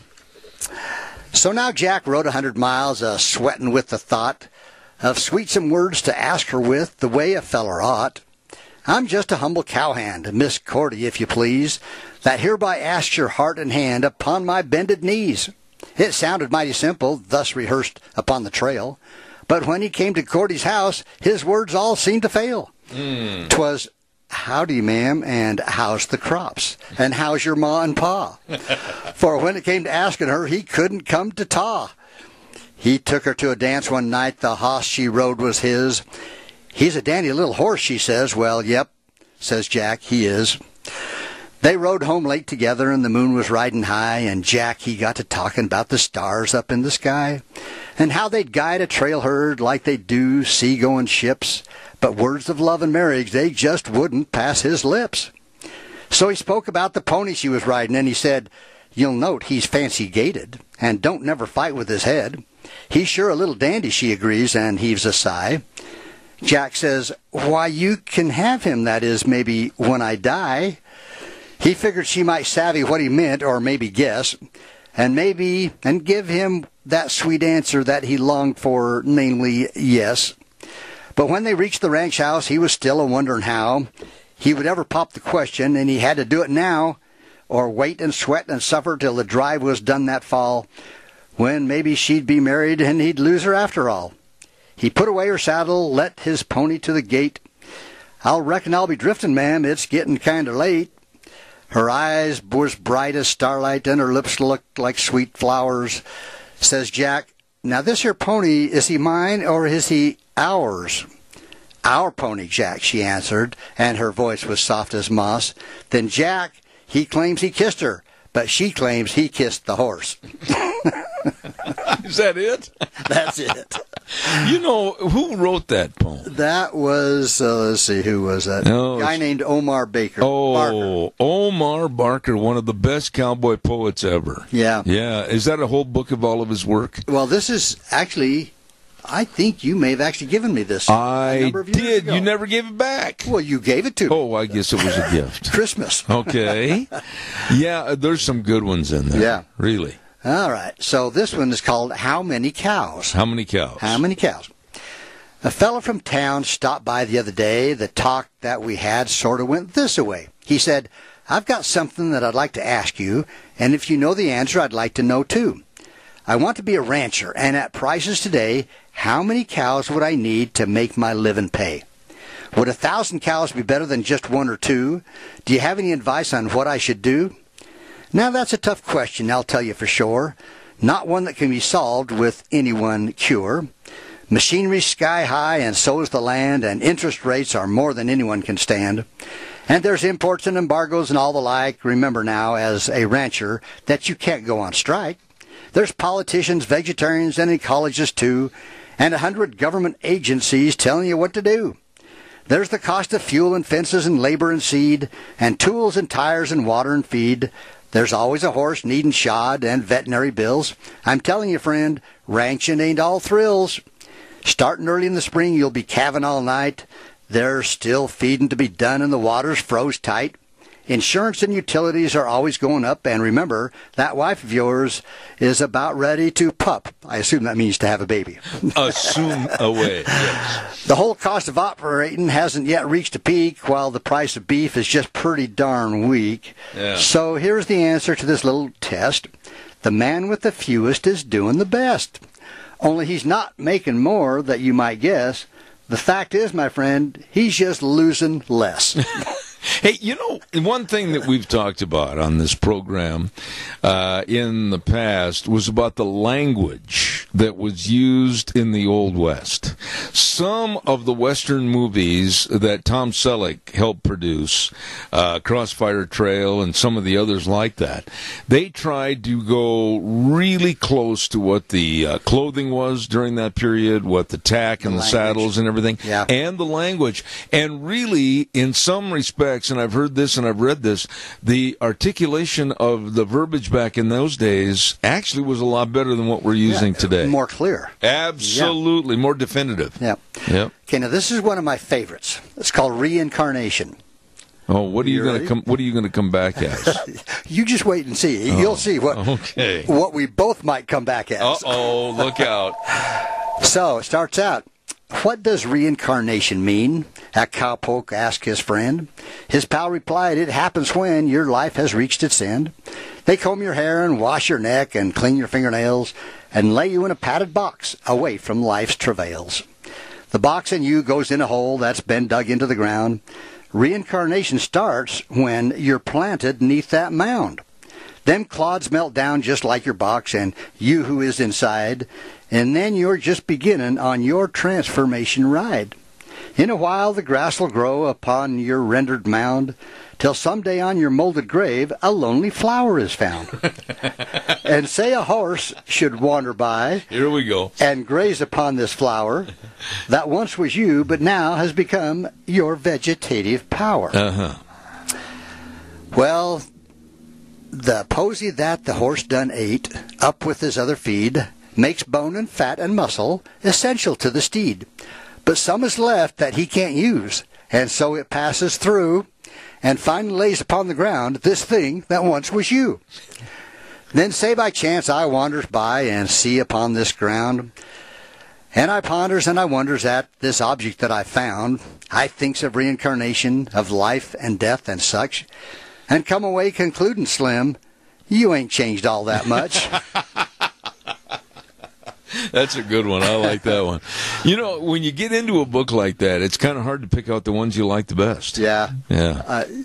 Isn't that sense of humor, though, and that writing style, it's missed. It is. It's missed. I love this. Yeah. My mother actually, years ago, they had a poetry contest over in Jackpot. There was an author over there, and my mom actually won first prize. I remember the guy that used to do that. Carl Hayden used to set that up. Yep, and my mom won first place over there. I knew him very, very well. He was a super nice old gentleman. Yeah. And your mom won first place. Yeah. Wow. Okay, I think we got time for one or two more. Yeah, I can hardly wait. All right. Let's see. This is called, let me see if, okay. Live radio, do not pause. Do not pause. Okay, folks, the squirrel fell off the cage there for a minute. Oh. Okay, here we go. This is called Young Fellers. A buddy and I left home one fine summer's day. Objective, a cow-punching job. Found one putting up hay. We'd made it to Jordan Valley. Our finances were getting low. It was the 4th of July, and they were having a rodeo. Between us, we had enough for just one entrance fee, and so it was decided the participant would be me. I picked bull riding since I'd rode a few milk cows, while was stretching it a little, about as much as the law allows.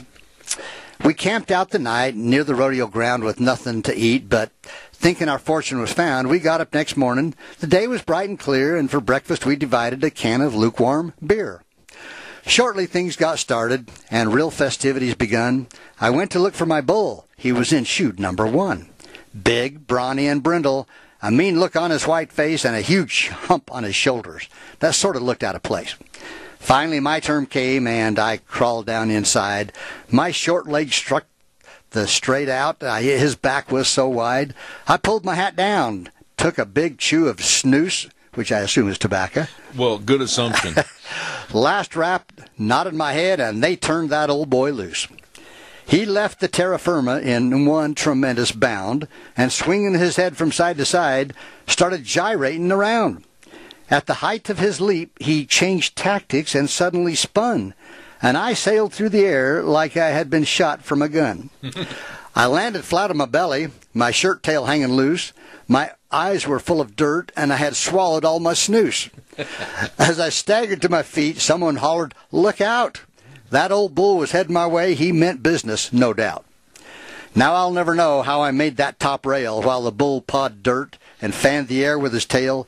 He took after the clowns, scattered the crowd, and as he left the arena, he was still looking proud. I rubbed a few sore spots, thinking there must be better ways. I'd had enough bull riding to last all my days.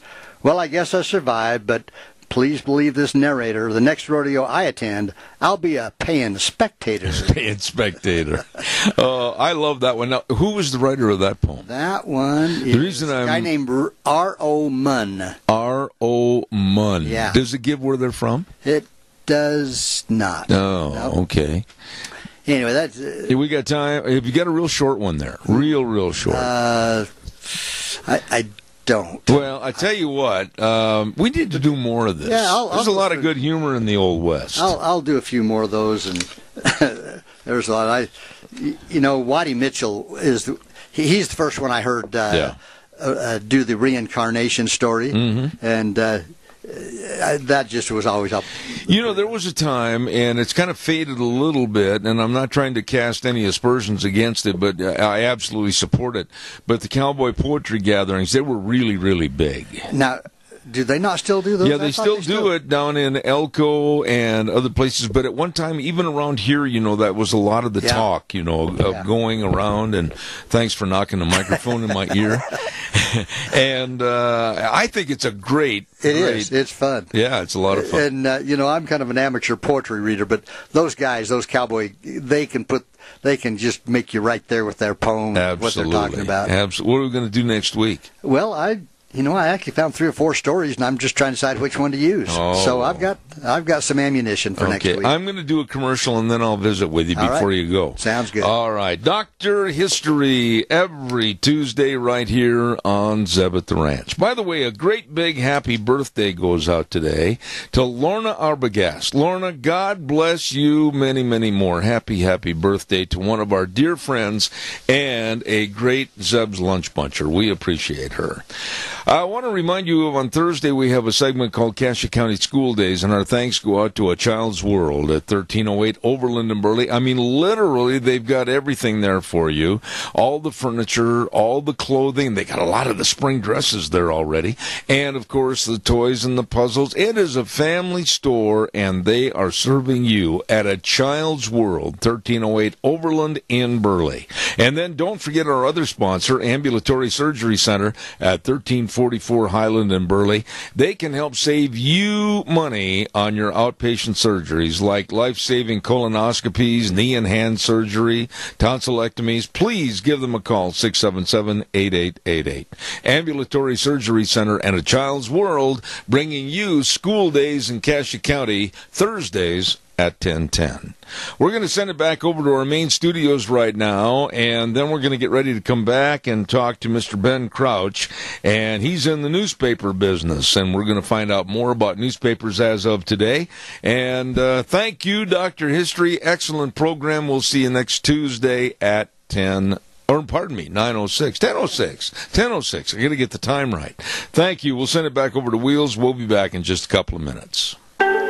And now, back to Zeb at the Ranch on AM 1230 KBAR. To reach Zeb, call 436-2244 or toll free 1-866-927-4587.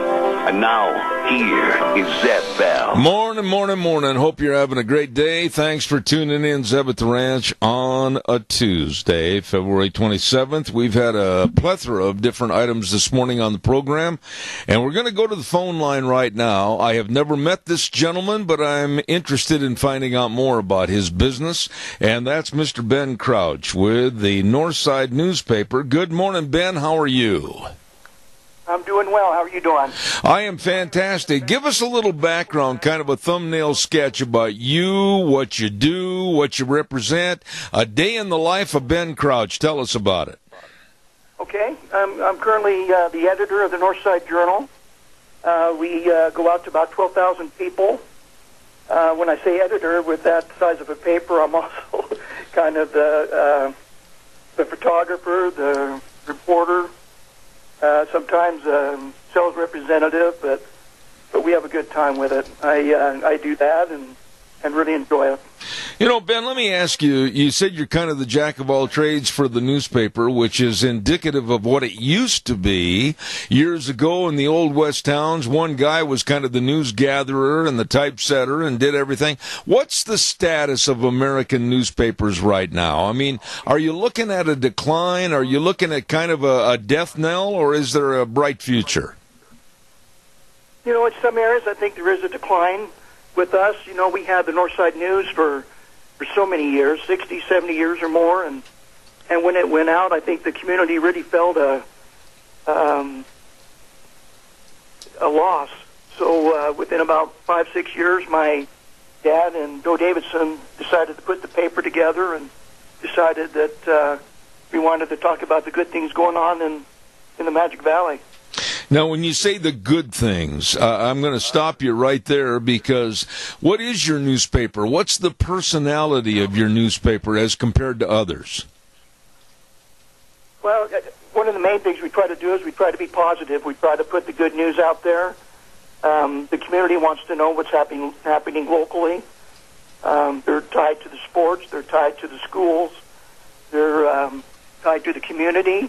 We've got great sponsors that believe in what we're doing, and And like I said, we try to profile somebody every month.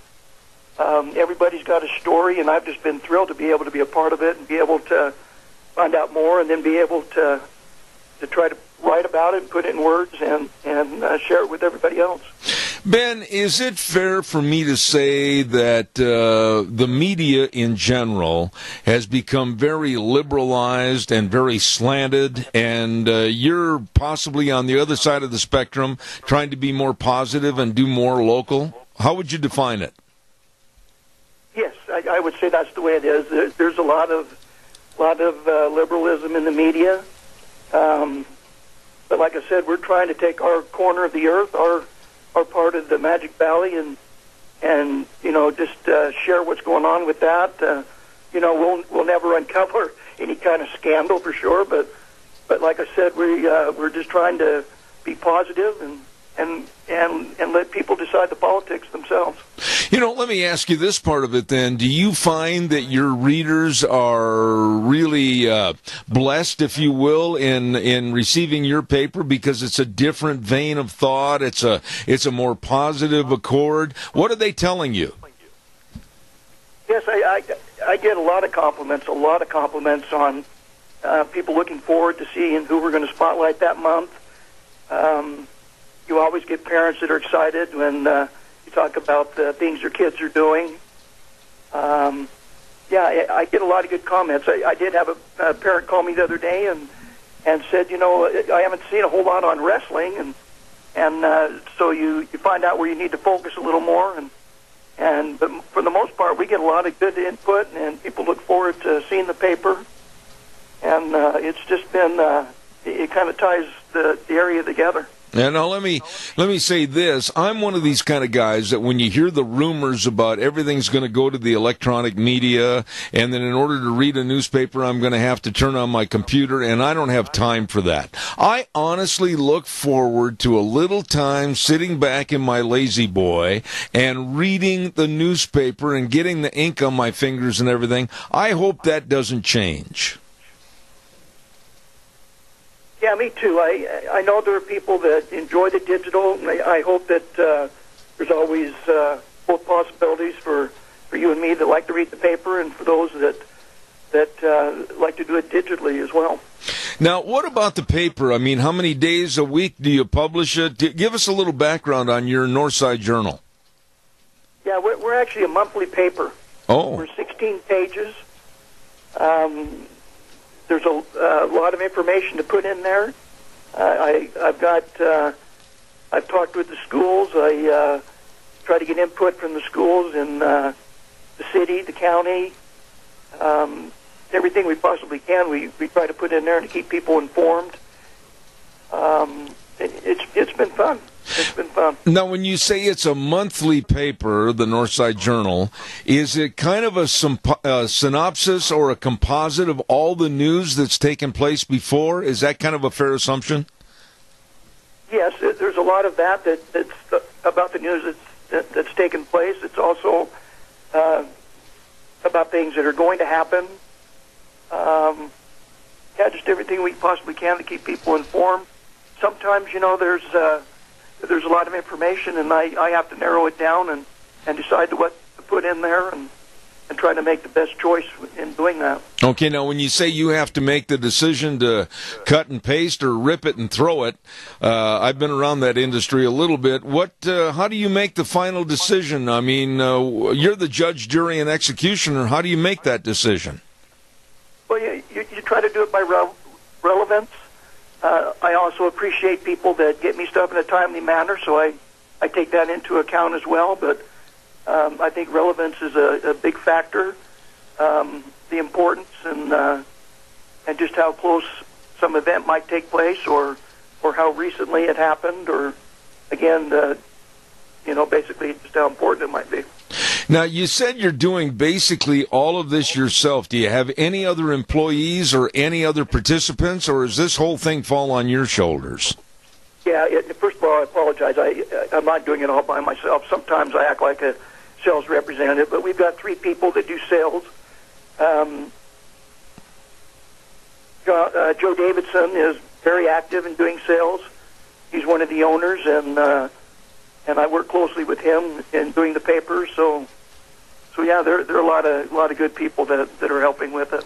Okay, what is I just kind of put it all together. Let me ask you this question then, Ben. What about you yourself? What have you learned, or what have you taken away as something you didn't know about the newspaper business before you got involved in this?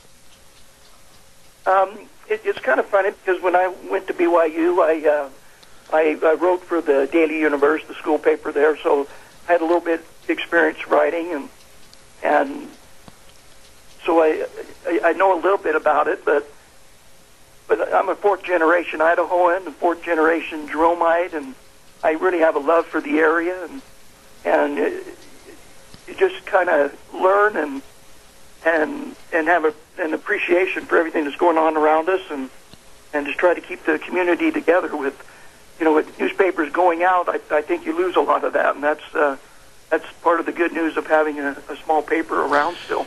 Ben, one of the things I was going to ask you about is, do you do different segments in your paper? I mean, do you have like a cooking section and a sports section and a gossip section? I mean, what are the different sections of your newspaper? Yeah, we're not quite that sophisticated, but we try to do the things going on around us as far as the schools, sports, news events. We do get some letters from the editor that we put in there.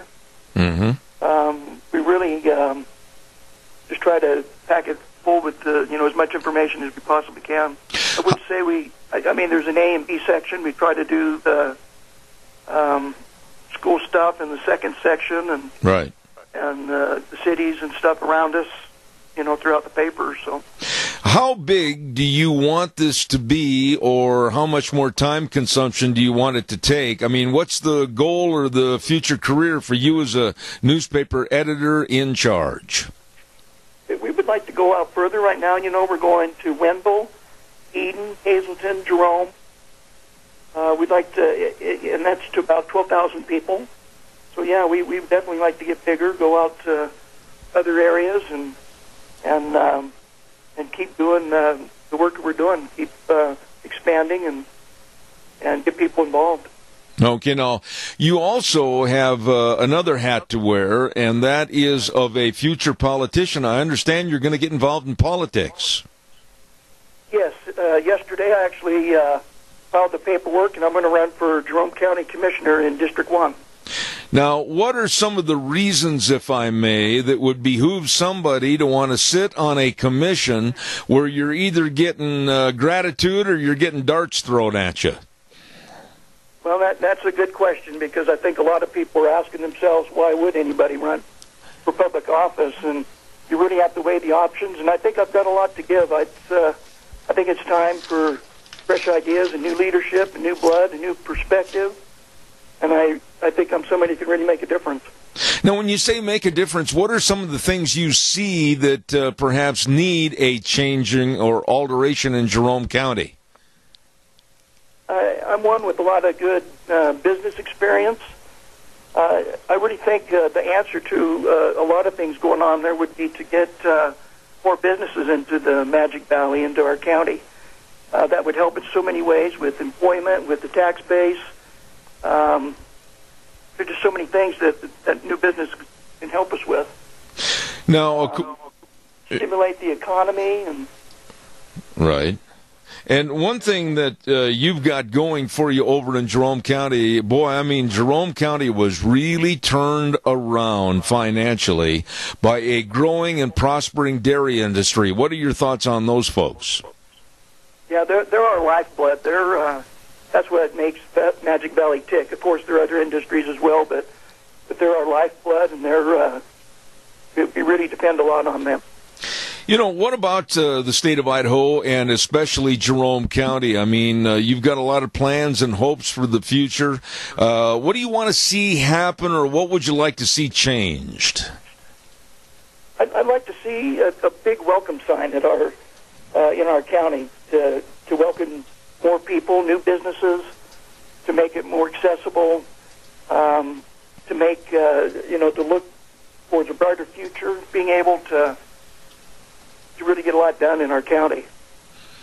What about the kids today? I mean, those are goals and aspirations of all families to want to have their kids grow up and come back and maybe start a business or whatever. And I think we've got all the pluses right here in southern Idaho. What would you say to the families or kids in general still getting their education about possibly leaving and coming back or staying here right now? Yeah, I think getting an education is very important.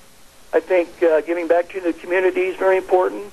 Coming back and helping out and doing all that you can in your community is important. And if you can come back and build businesses and make a living, and I think that's just terrific. And I'd like to be able to make that happen. Well, Ben, I want to tell you how much I appreciate your calling in this morning. I learned a lot about the small newspaper business, and I wish you continued success with the Northside Journal and also success in your run for being a county commissioner in Jerome County. Thank you very much for being on the program this morning. Well, thank you, Zeb. I appreciate you having me on. All right, sir. Have a good day, and God bless. Thank you so much. Thank you. You too. Nice man right there, and I learned a lot about the small newspaper industry. You know, they got to be kind of the chief cook and bottle washer. You know, we're going to write that story, we're going to take that picture, we're going to get that ad pasted up.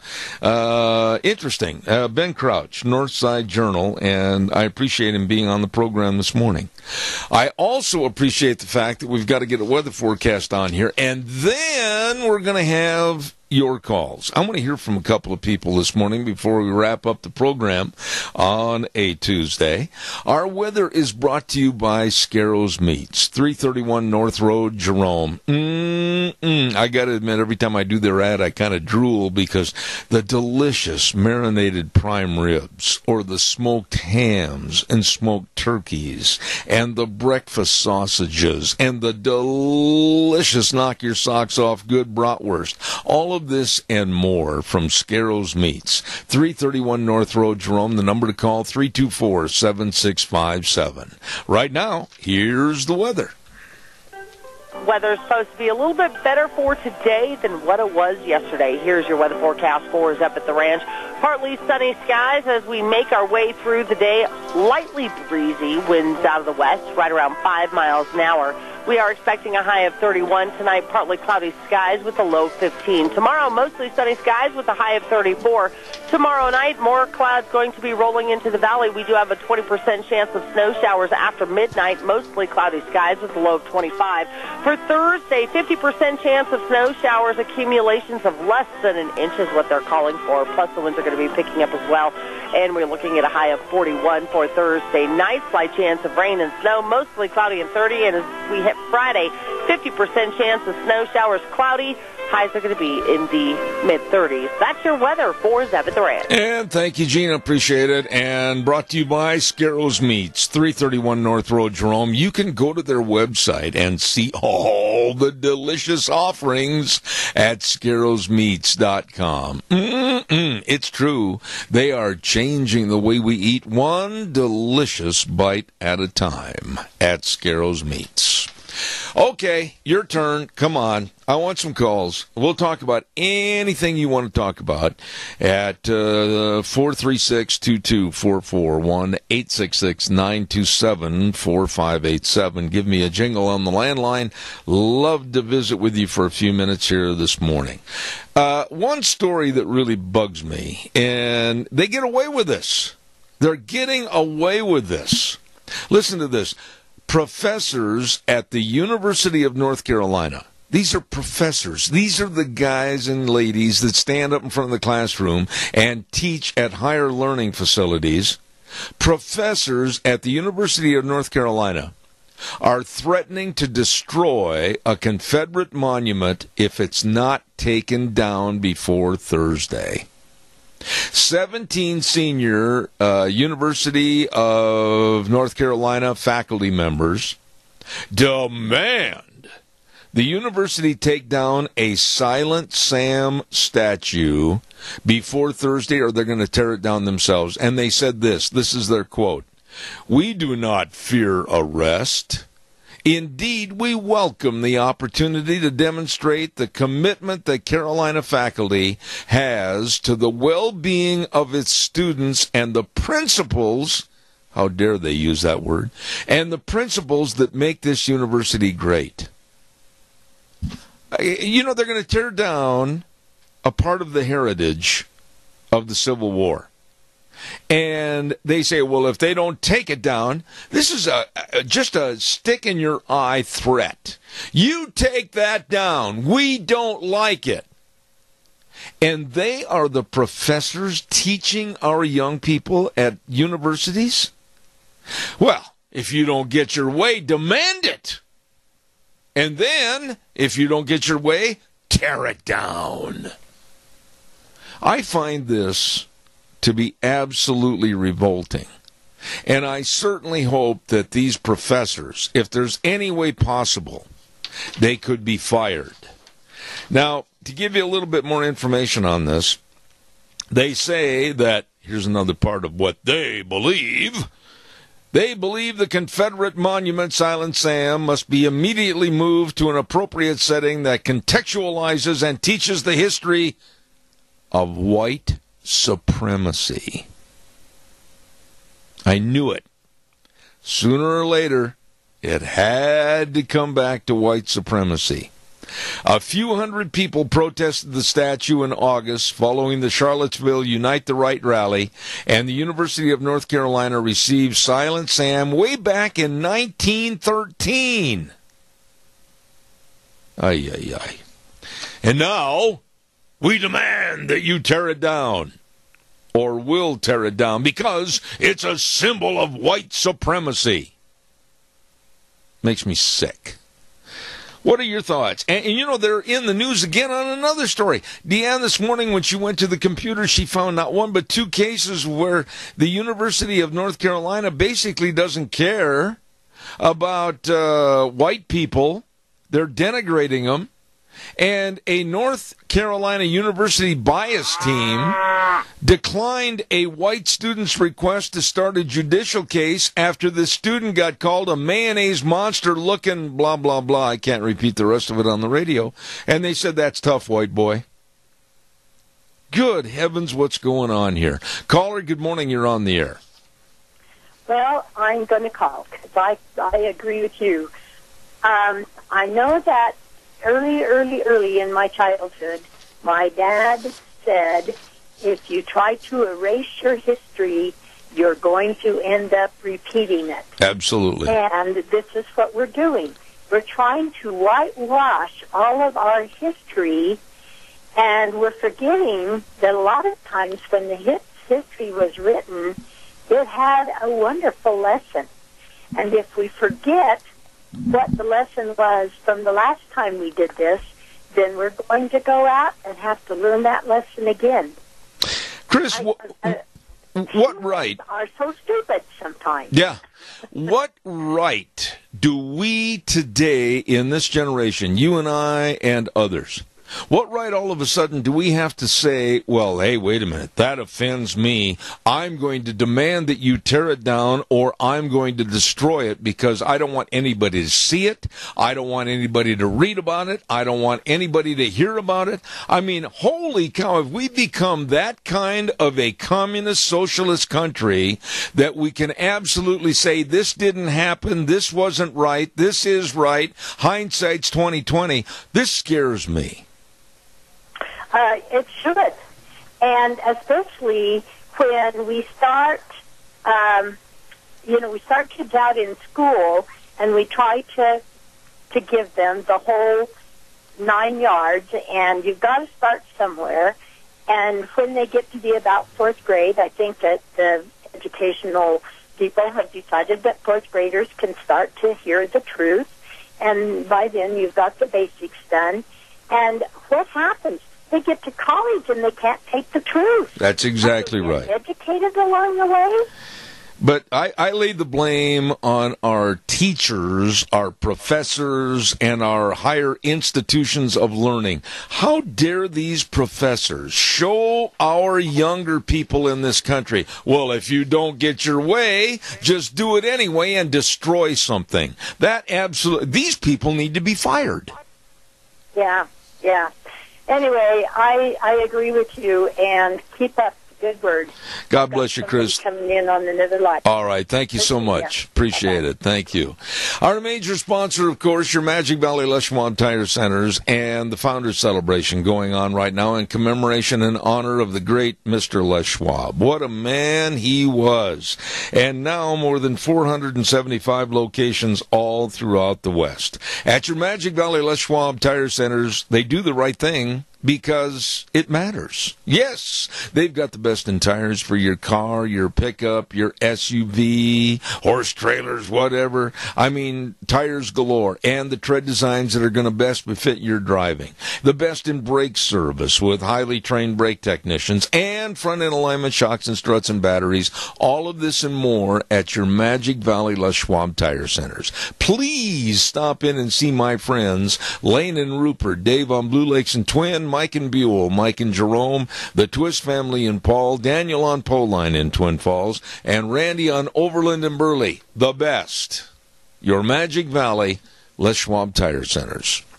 We're going to get out of here. Unsaddle the horse and let it rest for a day, and we'll be back tomorrow morning at 8:06. Ride the horse again for 3 hours on Zeb at the Ranch, K-Bar 1230, streaming live on the internet, zebbell.com. And remember, the way things were are the way things ought to be. See you tomorrow morning.